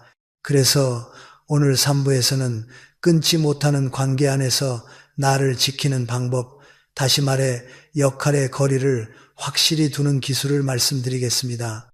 여러분이 꼭 기억하셔야 할 게 있습니다. 화내고 우기는 사람과의 관계에서 가장 위험한 건 싸움도 아니고 참음도 아닙니다. 감정의 빗장을 풀어버리는 것입니다. 그 사람에게 내 감정을 열어두는 순간 그 사람은 내 마음 안으로 들어와 가구를 뒤집고 바닥을 어지럽히고 갑니다. 그러면 우리는 관계가 끝난 뒤에도 계속 마음이 어지럽습니다. 그런데 많은 분들이 착각합니다. 가족인데, 오래 본 사이인데, 정이 있는데 내가 좀 더 배려하면 달라지겠지. 여러분, 무례한 사람 앞에서 그 배려는 종종 정이 아니라 약점으로 읽힙니다. 그래서 오늘의 핵심은 단순합니다. 감정은 닫고 역할만 하십시오. 가족관계에서 이런 일이 자주 생깁니다. 집안 대소사 때마다 꼭 억지를 부리고 말투가 거칠고 사람을 몰아붙이는 사람이 있습니다. 어떤 분은 이렇게 생각합니다. 그래도 윗사람인데 내가 참아야지. 집안 분위기 깨기 싫어. 그래서 억지로 웃습니다.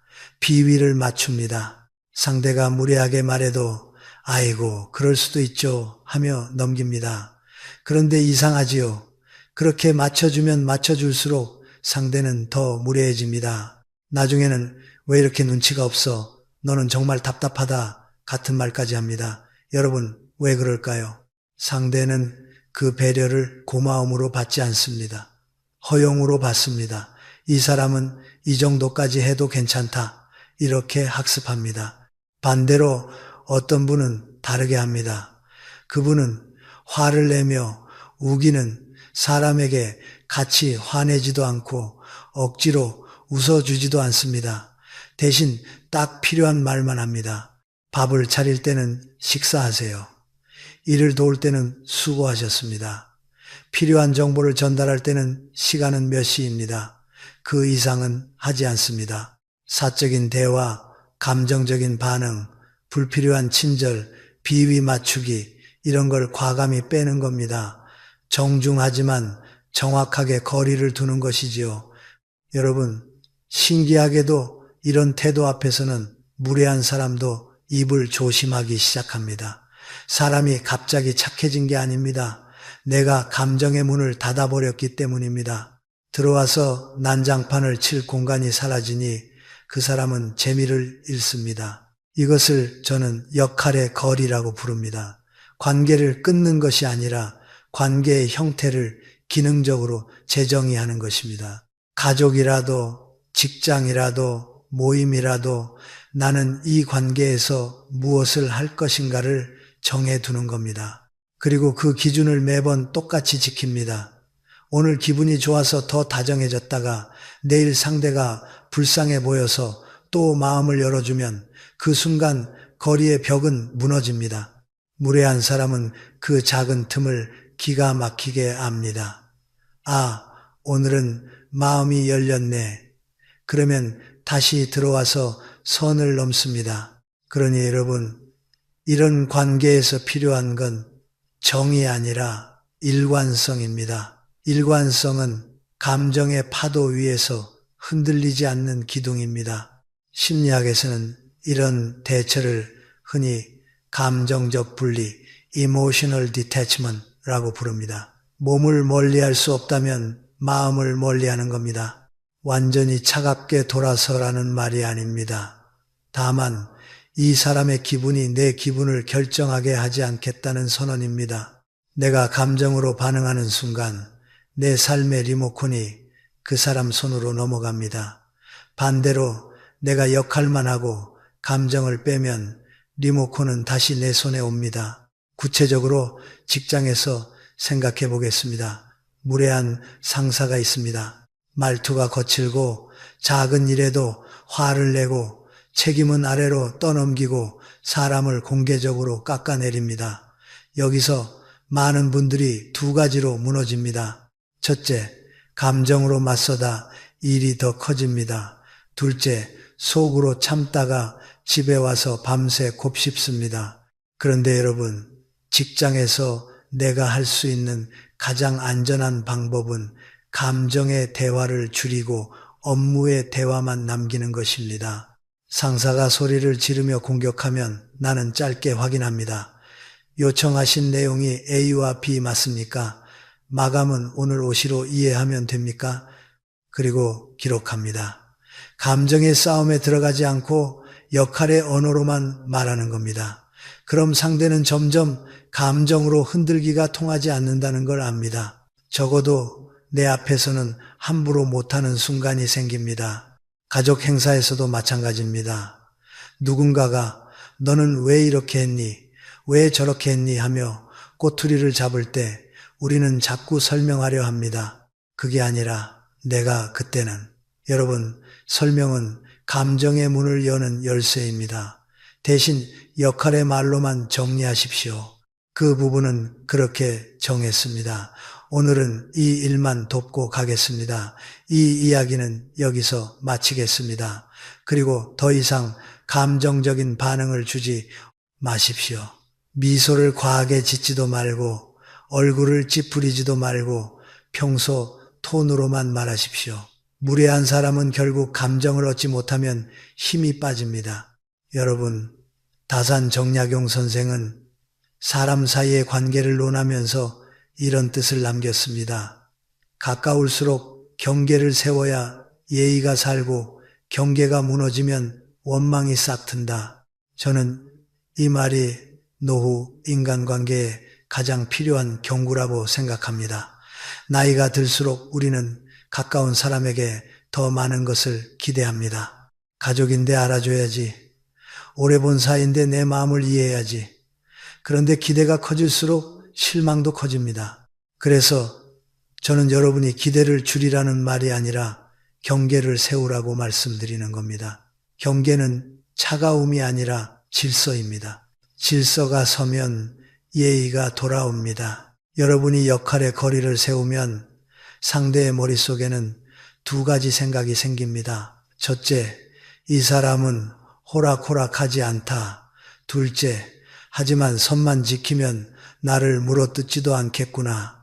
이 두 생각이 동시에 들어가는 순간 상대는 가장 안전한 지점에서 스스로 멈춥니다. 관계를 끊지 않아도 내 일상을 지키는 방법이 여기에 있습니다. 오늘부터 한 가지를 정해보십시오. 이 사람과는 감정 대화는 하지 않는다. 필요한 말만 한다. 항상 같은 톤으로, 같은 기준으로. 이것이 바로 역할의 거리입니다. 누군가의 무례함이 내 마음을 들락날락하게 두지 마십시오. 내 마음은 내 집입니다. 아무나 들어와 어지럽힐 수 있는 공간이 아닙니다. 여러분의 인생이 소중하다면 그 집의 문을 지키는 법부터 배우셔야 합니다. 여러분, 3부에서 우리는 역할의 거리를 세우는 방법을 말씀드렸습니다. 그런데 거리만 세운다고 끝나는 게 아닙니다. 진짜 어렵고 진짜 많은 분들이 무너지는 지점은 그 다음입니다. 사건이 끝났는데도 마음이 끝나지 않는 것. 상대는 이미 집에 가서 잠을 자는데 나는 집에 돌아와도 그 말이 귀에서 떠나지 않습니다. 왜 그런 말을 했을까? 내가 뭘 잘못했나? 다음엔 뭐라고 해야 했지?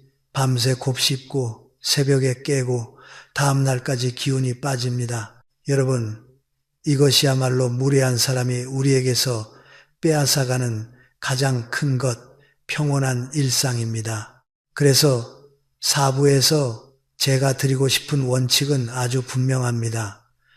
남이 뱉은 오물을 내 집 안방까지 들고 오지 마십시오. 밖에서 더러운 것을 밟았으면 문 앞에서 털어내고 들어와야 합니다. 그런데 우리는 문을 열고 들어와 거실에까지 들고 오고 심지어 안방에까지 가져가서 냄새를 맡으며 이게 왜 이렇게 더럽지 하고 고민합니다. 무례한 사람의 말이 딱 그렇습니다.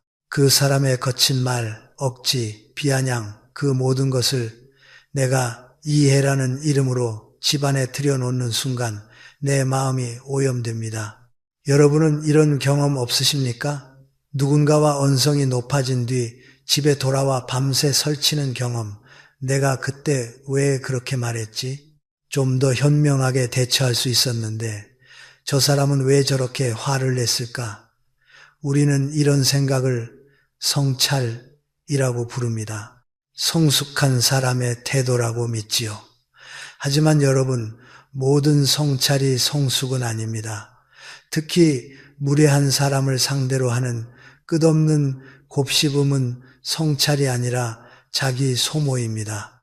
성찰은 나를 성장시키지만 곱씹음은 나를 마르게 합니다. 여기 한 분을 떠올려 보겠습니다. 모임에 꼭 한 명씩 있는 분위기를 휘두르는 사람이 있습니다. 조금만 마음에 안 들면 화를 내고 말도 안 되는 고집을 부리고 다른 사람을 불편하게 만들지요. 그 사람 때문에 늘 고민하는 분이 있습니다. 모임이 끝나면 집에 와서 잠을 못 잡니다. 오늘 내가 던진 말이 기분 나빴나? 저 사람은 어릴 때 상처가 있나? 내가 뭔가 건드렸나? 이렇게 며칠을 붙들고 생각합니다. 그런데 여러분, 그 고민을 오래 한다고 해서 상대가 변합니까? 아닙니다. 오히려 변하는 건 나입니다. 내가 지치고 내 마음이 흐려지고 내 하루가 망가집니다. 결국 나는 상대에게 2번 당합니다. 한 번은 그 자리에서 또 한 번은 집에 와서 내 머릿속에서 제가 여러분께 단호하게 말씀드리고 싶습니다.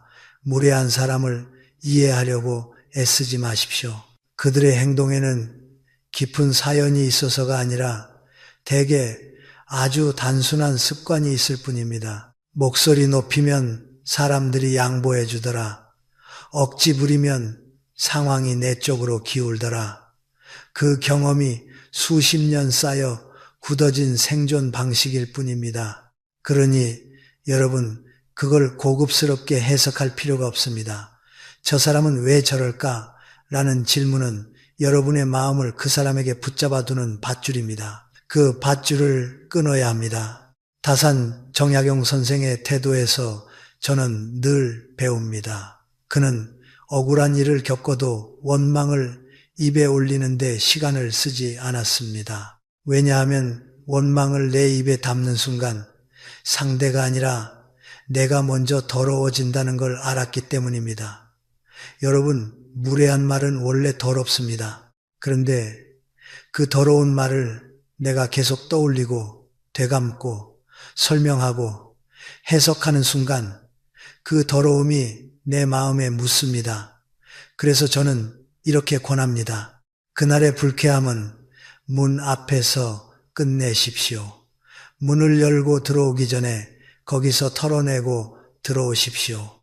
그럼 실제로 어떻게 하느냐? 첫째, 사건이 끝나고 집에 돌아왔을 때 머릿속이 자동으로 재생될 겁니다. 그때 스스로에게 딱 한 문장을 말하십시오.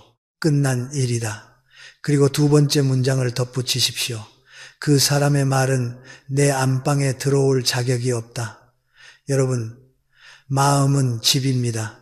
안방은 가장 깨끗해야 합니다. 그런데 우리는 거기에 남의 신발을 들여놓고 흙을 털지도 않은 채 침대에까지 올려놓습니다. 그게 곱씹음입니다. 그래서 이 2 문장이 필요합니다. 끝난 일이다. 들여놓지 않는다. 이건 감정이 아니라 규칙입니다. 규칙은 여러분을 구합니다. 둘째, 생각이 계속 올라오면 반박하지 마십시오. 아니야, 내가 더 잘했어야 했어. 라고 또 싸우면 생각이 더 커집니다. 대신 생각을 현상으로 보십시오. 아, 지금 내 머리가 그 장면을 재생하고 있구나. 이렇게 한 걸음 떨어져 바라보는 겁니다. 그 순간 감정의 끈이 약해집니다. 내가 생각과 하나가 되지 않으면 생각은 오래 머물지 못합니다. 셋째, 정말로 속이 꽉 막혀서 참기 힘들다면 사람에게 하소연하기 전에 종이를 꺼내십시오. 우리는 보통 억울하면 전화를 집어듭니다. 친구에게, 가족에게, 지인에게 나 오늘 이런 일이 있었잖아. 그런데 여러분, 말로 풀면 풀수록 더 분하고 억울해진 경험이 있으시죠? 왜 그럴까요? 우리가 입으로 꺼내는 순간 뇌는 그 사건을 지금 다시 겪습니다. 이미 끝난 일을 현재로 끌고 와 내 가슴을 다시 찌르는 겁니다. 그러니 말이 아니라 종이에 쓰십시오. 종이는 반박하지 않습니다. 종이는 더 부추기지도 않습니다. 그냥 흘러가게 해줍니다. 쓰고 나면 접어두십시오. 그게 문 앞에서 털어내는 행위입니다. 넷째, 무례한 사람의 말에 의미를 부여하지 마십시오. 저 말은 나를 무시한 거야. 저 말은 내 인생을 평가한 거야. 여러분, 저 사람의 말은 여러분의 인생을 규정할 권한이 없습니다. 그건 그 사람이 뱉은 소음일 뿐입니다. 소음은 분석할수록 커지고 무시할수록 작아집니다. 그래서 저는 여러분이 이해라는 이름으로 소음을 키우지 않길 바랍니다. 여러분, 노후에는 에너지가 한정되어 있습니다. 하루의 기운도 마음의 여백도 젊을 때처럼 무한하지 않습니다. 그런데 그 귀한 에너지를 누군가의 무례함을 해석하고 곱씹는 데 쓰는 건 너무 아깝습니다. 여러분의 마음의 안방은 그 오물을 담아둘 공간이 아닙니다. 그곳은 여러분이 쉬어야 하는 자리입니다. 사랑하는 사람을 떠올려야 하는 자리입니다. 내일을 준비해야 하는 자리입니다. 그러니 오늘부터는 결심하십시오. 무례한 사람의 말을 내 집 안으로 들이지 않겠다. 밖에서 무슨 일이 있었든 문 앞에서 털고 들어오겠다. 생각이 올라오면 끝난 일이다 라고 말하겠다. 그리고 내 안방은 내가 지키겠다. 여러분, 이 한 가지가 되면 삶이 놀라울 만큼 가벼워집니다. 상대가 변해서가 아니라 내가 더 이상 그 사람의 말에 내 밤과 내 아침을 내어주지 않기 때문입니다.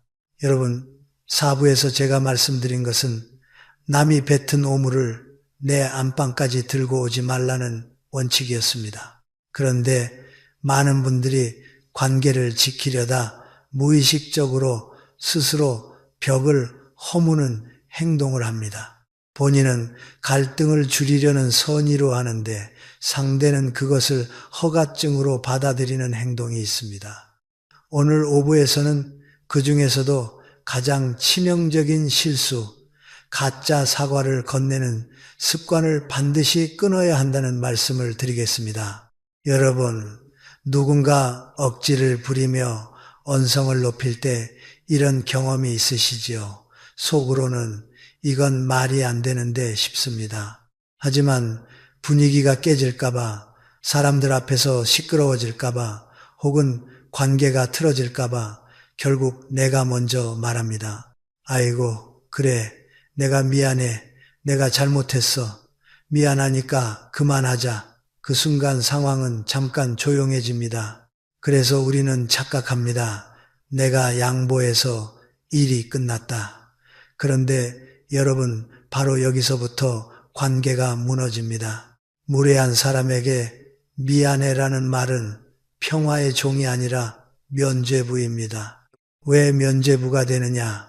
화내고 우기는 사람 마음 깊숙한 곳에는 사실 아주 작은 불안이 있습니다. 내가 지금 너무 과한가? 이게 사람들 앞에서 보기 안 좋은가? 그 불안이 있어서 더 큰 소리로 밀어붙이는 겁니다. 그 불안을 덮기 위해서요. 그런데 그때 여러분이 내가 미안해라고 말해버리면 그 사람의 뇌에서는 엄청난 정당화가 일어납니다. 거 봐, 결국 네가 잘못했잖아. 내가 화낼 만하니까 화낸 거잖아. 그러면 그 사람은 반성하지 않습니다. 오히려 더 강해집니다. 다음번에는 더 쉽게 화를 내고 더 쉽게 억지를 부리고 더 쉽게 선을 넘습니다. 왜냐하면 이미 한번 먹힌 경험을 했기 때문입니다. 여러분의 사과가 상대를 사람답게 만들지 않습니다. 상대를 더 무례하게 키우는 먹이가 되는 경우가 많습니다. 예를 하나 들어보겠습니다. 모임에서 식당 예약을 맡았던 사람이 사정이 생겨 원래 가려던 곳이 아닌 다른 곳으로 예약을 바꿨다고 합시다. 이건 충분히 있을 수 있는 일입니다.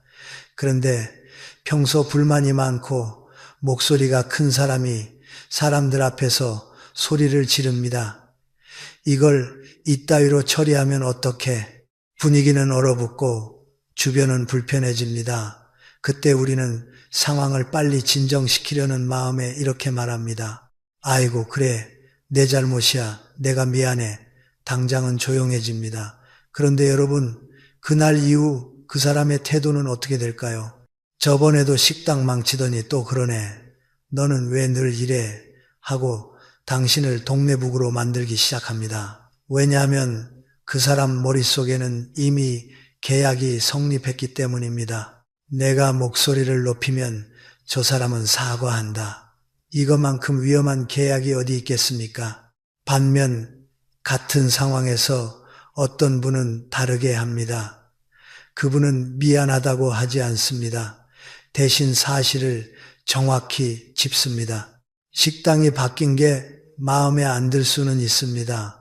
하지만 다들 있는 자리에서 이렇게 소리를 지를 일은 아닙니다. 여러분, 이 말에는 사과가 없습니다. 그러나 예의는 있습니다. 감정적으로 맞받아치지 않으면서도 상대의 무례함을 허용하지 않겠다는 선을 긋는 말입니다. 그러면 상대는 툴툴거리긴 해도 함부로 막말을 계속하기가 어렵습니다. 왜냐하면 내 태도가 단단하게 질서를 세웠기 때문입니다. 무례한 사람은 사람의 마음을 이기려 드는 것이 아니라 질서가 없는 틈을 파고듭니다. 그러니 여러분이 해야 할 일은 마음씨를 더 보여주는 것이 아니라 질서를 세우는 것입니다. 여러분, 여기서 아주 중요한 구분이 있습니다. 제가 사과하지 마십시오 라고 말하면 어떤 분은 이렇게 오해하십니다. 그럼 잘못해도 사과하지 말라는 겁니까? 아닙니다. 내가 명백히 잘못했을 때는 당연히 사과해야 합니다. 그것이 품격입니다. 그러나 오늘 제가 말하는 것은 가짜 사과입니다. 내가 잘못하지 않았는데 혹은 상황이 복합적인데 단지 시끄러운 걸 피하려고 혹은 상대의 화를 잠재우려고 마음에도 없는 내가 미안해를 내뱉는 것. 그게 가짜 사과입니다. 가짜 사과는 평화를 만들지 못합니다. 잠깐의 정적만 만들 뿐입니다. 그리고 그 정적 뒤에는 더 큰 무시가 남습니다. 그러면 여러분은 무엇을 말해야 할까요? 길게 설명하지 마십시오. 짧고 정확하게 사실과 경계만 말하십시오. 예를 들어 상대가 억지를 부릴 때 이렇게 말할 수 있습니다. 속상하실 수는 있지만 화를 내실 상황은 아닙니다. 그렇게 큰 소리로 말씀하시면 대화를 이어갈 수 없습니다. 지금 말씀은 선을 넘었습니다. 여기서 멈추겠습니다. 이 말들은 상대를 공격하지 않습니다. 대신 질서를 세웁니다. 그리고 질서는 무례한 사람에게 가장 강한 벽입니다. 여러분, 우리는 왜 가짜 사과를 할까요? 착해서입니다. 관계를 지키고 싶어서입니다. 분위기를 망치고 싶지 않아서입니다. 그런데 그 착함이 결국 나를 더 힘들게 합니다. 좋은 게 좋은 거지라는 말로 넘어가다 보면 어느 순간 좋은 것은 상대가 되고 좋지 않은 것은 내가 됩니다. 상대는 더 편해지고 나는 더 불편해집니다. 그래서 저는 여러분이 착함을 버리라는 말이 아닙니다.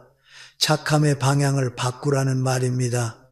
이제는 남을 편하게 하려고 내 자존심을 깎아내리는 착함이 아니라 나를 지키기 위해 질서를 세우는 착함이 필요합니다. 다산 정약용 선생은 사람과 사람 사이의 도리를 말하며 이런 뜻을 남겼습니다. 시끄러움을 피하려고 마음에 없는 말로 고개 숙이지 말라. 원칙 없이 한 번 꺾인 무릎은 두 번, 세 번, 짓밟힌다. 저는 이 말이 너무 현실적이라 늘 마음에 남습니다. 무리한 사람에게 사과는 갈등의 마침표가 아닙니다. 때로는 앞으로도 당신이 소리를 지르면 나는 언제든 무릎을 꿇겠습니다. 라는 계약서가 될 수 있습니다. 그러니 여러분, 그 계약서를 내 손으로 쓰지 마십시오. 오늘부터 한 가지를 연습해 보십시오.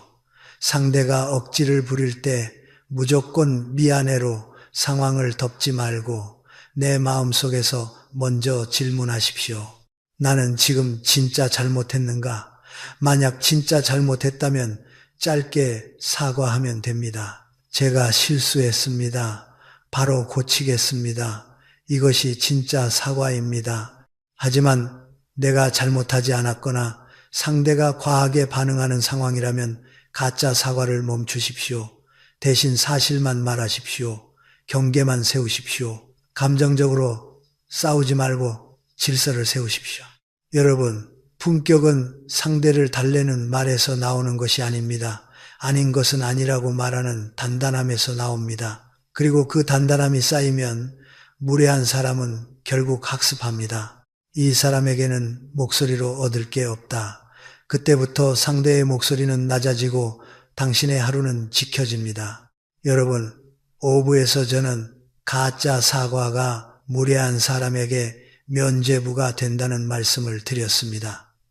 오늘 6부는 더 많은 분들이 무너지는 지점입니다. 겉으로는 단단히 버틴 것 같아도 집에 돌아오면 마음이 다시 무너집니다.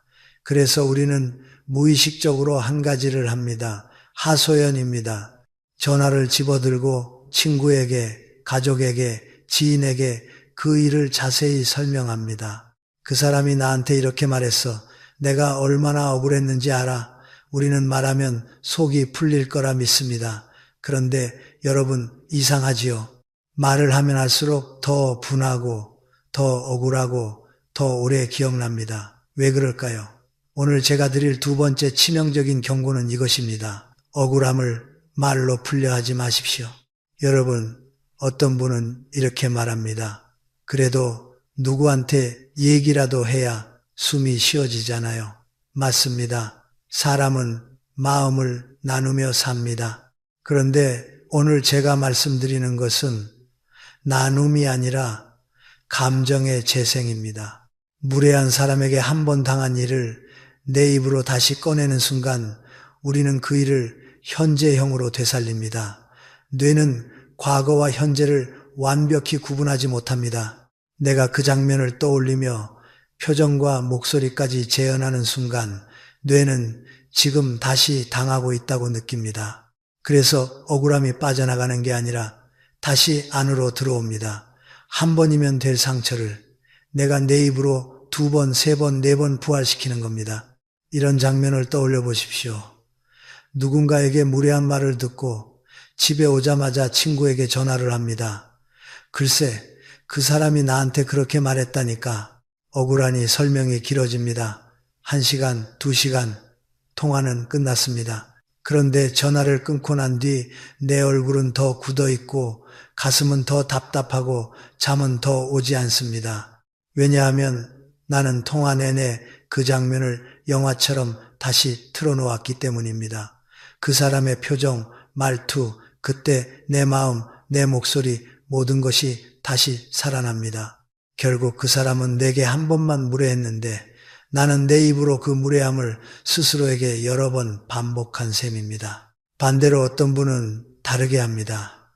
똑같이 무례한 말을 듣고도 누구에게도 전화를 하지 않습니다. 소파에 앉아 혼잣말로 딱 한마디만 합니다. 미친 개가 짖었네. 나는 씻으면 된다. 그리고는 평소 하던 일을 합니다. 차를 마시고 드라마를 보고 잠자리에 듭니다. 다음 날 아침 그 불쾌함이 티끌처럼 남아있지 않습니다. 여러분, 두 사람의 차이는 성격이 강해서가 아닙니다. 불쾌함을 연장했느냐, 종료했느냐의 차이입니다. 하소연은 종료가 아니라 연장입니다. 감정은 말하는 순간 다시 불이 붙습니다. 특히 무례한 사람을 상대로 한 하소연은 해결책보다 분노의 연료가 되는 경우가 많습니다. 여러분, 여기서 중요한 사실을 하나 더 말씀드리겠습니다. 하소연은 내 마음만 지치게 하는 게 아닙니다. 내가 아끼는 사람들의 귀까지 감정의 쓰레기통으로 만드는 일이 될 수 있습니다. 물론 가족과 친구는 내 편입니다. 그래서 더 들어줍니다. 더 공감해줍니다. 그런데 그 공감은 종종 이런 말로 이어집니다. 진짜 너무하네. 그 사람 원래 그런 사람이야. 네가 참는 게 바보지. 이 말들은 잠깐 시원합니다. 하지만 여러분, 그 시원함은 소금물과 같습니다. 마실 땐 시원하지만 더 갈증이 납니다. 결국 우리는 다시 그 사건을 더 크게 만들고 내 감정은 더 깊게 박힙니다. 그리고 며칠 뒤에도 몇 주 뒤에도 그 말이 떠오릅니다. 그때 내가 이렇게 했어야 했는데, 그러면서 또다시 마음이 흔들립니다. 다산 정약용 선생은 긴 세월 억울한 누명을 쓰고도 원망을 입에 올리는데 시간을 쓰지 않았다고 전해집니다. 저는 그 태도에서 인간관계의 핵심을 봅니다. 악하고 무례한 말은 그것을 내 입에 담는 순간 상대가 아니라 내 입이 먼저 더러워진다.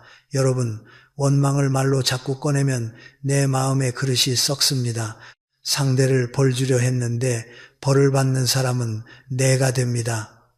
그래서 저는 여러분이 하소연으로 푼다는 착각에서 벗어나길 바랍니다. 억울함은 퍼뜨려서 푸는 게 아니라 말려 죽여야 합니다. 그렇다면 어떻게 말려 죽이느냐? 방법은 간단하지만 효과는 큽니다. 첫째, 하루만 입을 닫아보십시오. 무례한 일을 겪은 날, 그날만큼은 누구에게도 자세히 말하지 마십시오. 오늘 좀 기분이 안 좋았어 정도로만 멈추십시오. 내 입이 사건의 확성기가 되지 않게 하는 겁니다. 처음엔 답답합니다. 그런데 하루만 지나도 감정의 열이 내려갑니다. 열이 내려가면 사건의 크기가 줄어듭니다. 우리는 열이 있는 상태에서 사건을 과대평가합니다. 하루만 참아도 시야가 달라집니다. 둘째, 정 참기 힘들면 사람에게 말하지 말고 종이에 쓰십시오. 종이는 반박하지 않습니다. 종이는 덧붙이지도 않습니다. 내 분노를 더 키우지도 않습니다. 그냥 흘려보냅니다. 오늘 그 사람이 이런 말을 했고 나는 이렇게 느꼈다. 그대로 적으십시오.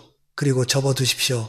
쓰는 행위는 감정을 밖으로 빼내는 것 같지만 사실은 더 중요합니다. 내 머릿속에서만 떠돌던 감정을 정지시키는 효과가 있습니다. 종이에 옮겨지면 뇌는 그 장면을 계속 반복 재생할 필요가 줄어듭니다. 셋째, 하소연이 올라올 때 스스로에게 질문하십시오. 내가 지금 말하면 무엇이 바뀌는가? 대부분 바뀌는 건 없습니다. 상대는 변하지 않습니다. 사건도 끝났습니다. 바뀌는 건 딱 하나, 내 감정이 다시 불붙습니다. 그걸 깨닫는 순간 입이 조용해집니다. 넷째, 무례한 사람의 말은 정보가 아니라 소음으로 분류하십시오. 정보는 분석할 가치가 있지만 소음은 줄여야 합니다. 소음을 분석하면 귀만 상합니다. 그래서 여러분 마음속에 이렇게 분류표를 하나 만드십시오. 건설적인 대화, 내 삶에 도움되는 말, 무례한 말, 소음. 소음은 저장하지 않는 겁니다. 저장하는 순간 내 삶이 시끄러워집니다. 여러분, 제가 오늘 이 말씀을 드리는 이유는 하나입니다. 노후의 삶에서 가장 귀한 것은 체면도 아니고 승리도 아닙니다. 평온함입니다. 하루를 고요하게 끝내고 밤에 잘 자고 아침을 가볍게 맞는 것. 그런데 하소연은 내 평온을 스스로 깨는 행동이 될 때가 많습니다. 나를 무너뜨린 사람을 내 입으로 다시 불러들여 내 집에 다시 앉히는 일이기 때문입니다. 여러분의 집에, 여러분의 안방에 그런 손님을 들이지 마십시오. 오늘부터 연습해 보십시오. 밖에서 무례한 일을 겪어도 집에 들어오면 이렇게 말하는 겁니다. 오늘 일은 오늘 문 앞에서 끝낸다. 그리고 입을 닫고 내 삶으로 돌아오십시오. 내가 좋아하는 것을 하십시오. 따뜻한 물로 씻으십시오. 조용한 음악이 아니라 조용한 호흡을 가지십시오. 그 사람의 말이 내 하루를 지배하지 못하게 하십시오. 여러분이 입을 닫는 순간 무례한 사람의 말은 스스로 말라 죽습니다. 그리고 그때 여러분은 감정의 진정한 주인이 됩니다. 여러분, 이제 마지막으로 아주 중요한 착각 하나를 끊어야 합니다. 많은 분들이 겉으로는 단단해 보이지만 마음 한구석에 이런 생각을 품고 있습니다. 언젠가는 저 사람도 깨닫고 나에게 미안하다고 하겠지. 이 생각이 바로 우리를 오래 붙잡아 두는 보이지 않는 사슬입니다. 오늘 7부에서 제가 드리고 싶은 말은 단 하나입니다. 사과를 기다리는 각본을 당장 지우십시오. 우리는 상처를 받으면 자연스럽게 보상을 기대합니다. 누군가 나를 무례하게 대했다면 최소한 그때는 내가 잘못했다는 말 한마디는 들어야 마음이 풀릴 것 같지요. 그래서 우리는 관계를 끊지 못하고 기대를 놓지 못하고 마음속에서 장면을 계속 씁니다. 다음에 만나면 저 사람이 조용히 와서 말하겠지. 그때 내가 어떻게 반응할까? 여러분, 이 상상 속 장면이 바로 여러분을 붙잡는 덫입니다. 왜냐하면 그 장면이 실현될 가능성은 생각보다 낮기 때문입니다. 화내고 우기는 사람의 사고 구조는 대개 이렇게 작동합니다. 자신은 언제나 그럴 만한 이유가 있었던 사람입니다. 상대가 예민했고 상황이 나빴고 내가 오해했고 자신은 피해자였다는 논리가 이미 머릿속에 완성되어 있습니다. 그 구조 안에서는 내가 잘못했다는 문장이 들어갈 자리가 없습니다. 우리는 사과를 기다리지만 그 사람은 이미 자기 안에서 스스로를 정당화해버렸습니다. 그런데도 우리는 왜 사과를 기대할까요? 이유는 단순합니다. 내 상처를 상대가 인정해 주길 바라기 때문입니다. 그래, 내가 그때 너무 심했어라는 말 한마디면 내 억울함이 정리될 것 같기 때문입니다. 하지만 여러분, 이 기대는 위험합니다. 왜냐하면 내 마음의 열쇠를 그 사람 손에 쥐어주는 행동이기 때문입니다. 네가 사과해야 내가 편해질 수 있다. 이 말은 곧 내 평온의 결정권이 너에게 있다는 뜻이 됩니다. 여러분의 행복을 무례한 사람의 주머니에 넣어두는 겁니다. 어떤 분은 1년, 2년, 심지어 10년을 기다립니다. 그래도 언젠가는, 하지만 그 시간 동안 변하는 건 무엇입니까? 상대가 아니라 내 마음입니다. 기다림은 기대를 낳고 기대는 실망을 낳고 실망은 분노를 낳습니다. 결국 그 사람은 한 번 무례했을 뿐인데 나는 그 일을 몇 년 동안 반복해서 다시 겪습니다. 사과를 기다리는 시간 자체가 또 하나의 상처가 됩니다. 반대로 어떤 분은 일찍 결심합니다. 나는 저 사람의 사과를 평생 못 받아도 괜찮다. 이 말은 체념이 아닙니다. 패배도 아닙니다. 오히려 가장 강한 선언입니다. 왜냐하면 이 순간 내 상처의 치유 권한을 다시 내 손으로 가져오기 때문입니다. 상대가 사과하든 말든 나는 오늘 내 마음을 정리하겠다는 태도입니다. 그때부터 놀라운 변화가 시작됩니다. 상대의 말이 더 이상 오래 남지 않습니다. 기대가 없으니 실망도 줄어듭니다. 실망이 줄어드니 원망도 줄어듭니다. 그리고 내 하루는 훨씬 가벼워집니다. 여러분, 우리는 종종 이런 착각을 합니다. 사과를 받아야 내가 이긴다. 아닙니다. 진짜 승리는 상대의 입에서 나오는 말에 달려있지 않습니다. 내가 더 이상 그 사람의 말에 묶이지 않는 순간이 진짜 승리입니다.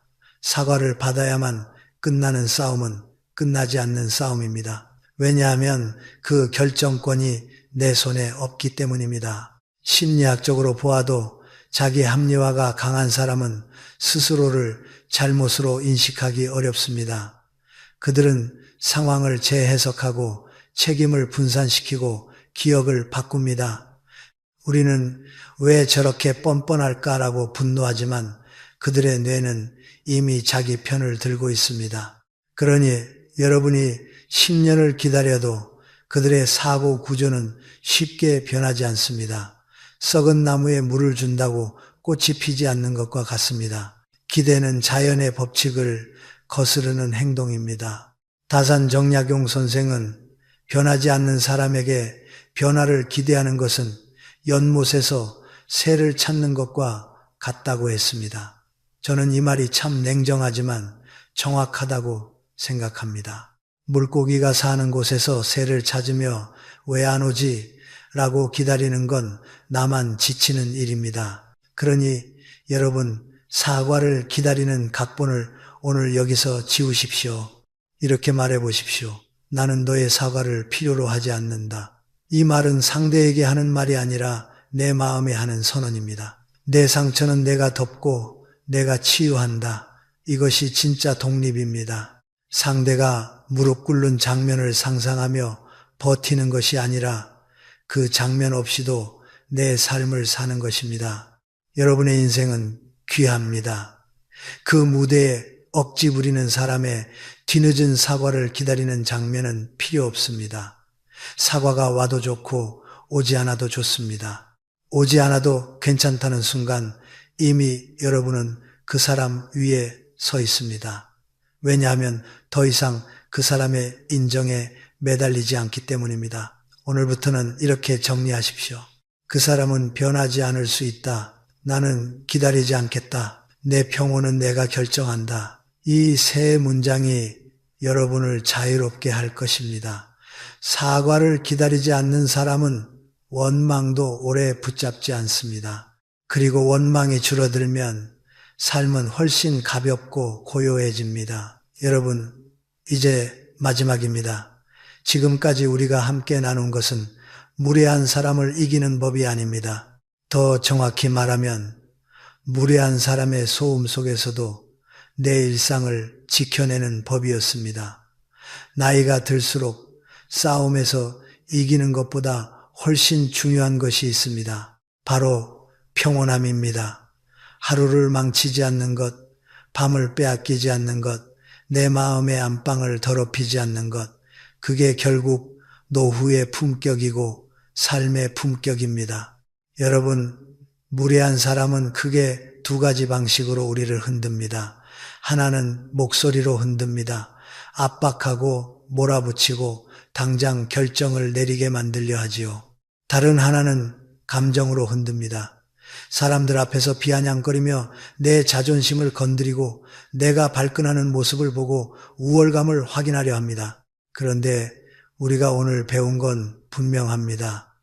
그들이 원하는 반응을 주지 않으면 그들은 힘을 잃습니다. 사람은 갑자기 착해지지 않습니다. 다만 먹히지 않으면 멈춥니다.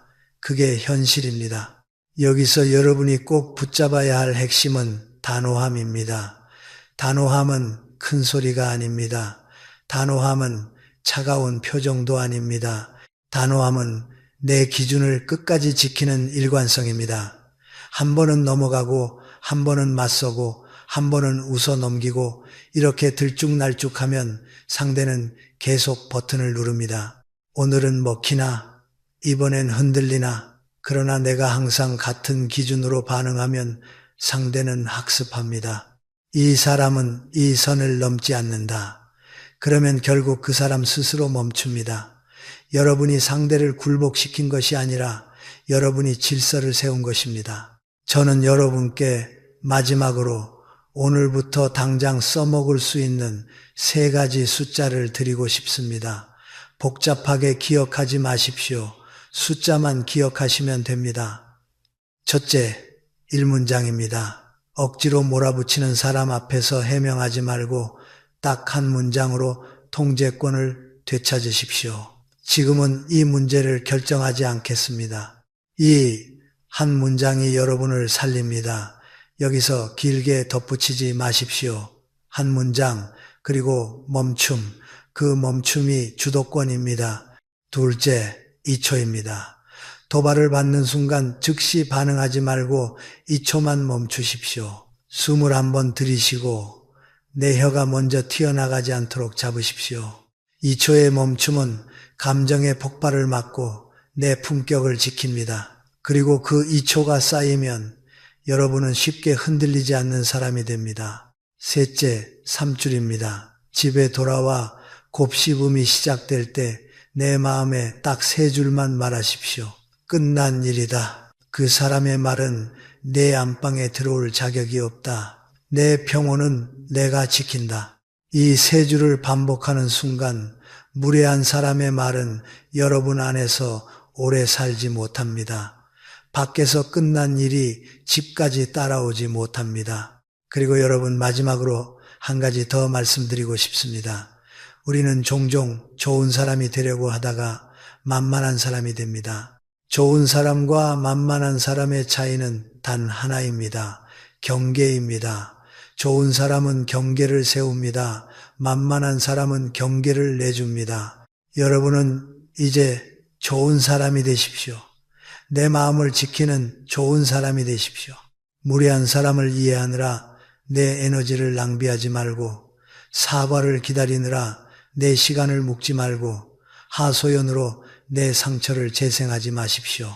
여러분의 남은 인생은 너무 귀합니다. 오늘부터 이렇게 실천하시면 됩니다. 억지 앞에서는 해명하지 않고 1문장, 도발 앞에서는 2초, 멈춤과 낮은 톤, 끊지 못하는 관계에서는 역할의 거리, 집에 돌아오면 오물을 문 앞에서 털기, 갈등을 피하려는 가짜 사과를 끊기, 억울함을 퍼뜨리는 하소연을 끊기, 언젠가 사과할 거라는 각본을 삭제하기. 여러분, 이 7가지는 상대를 바꾸는 기술이 아닙니다. 나를 지키는 기술입니다. 그리고 나를 지키는 사람이 결국 관계도 지킵니다. 흔들리지 않는 사람이 주변을 안정시키기 때문입니다. 저는 여러분이 더 이상 누군가의 소음 때문에 밤을 빼앗기지 않길 바랍니다. 더 이상 누군가의 억지 때문에 내 하루가 망가지지 않길 바랍니다. 이제 여러분 마음속으로 조용히 선언해 보십시오. 나는 더 이상 만만한 사람이 아니다. 나는 내 평온을 내 손으로 지킨다. 나는 흔들리지 않는 질서를 세운다. 여러분의 삶은 아직도 충분히 아름답습니다. 그 아름다움을 지키는 것은 거창한 승리가 아니라 오늘 말씀드린 작은 원칙들입니다. 오늘부터 단단하게, 그러나 조용히 여러분의 경계를 지켜내십시오. 그것이 품격입니다. 그리고 그 품격이 여러분의 남은 인생을 가장 고요하고도 빛나게 만들어줄 것입니다.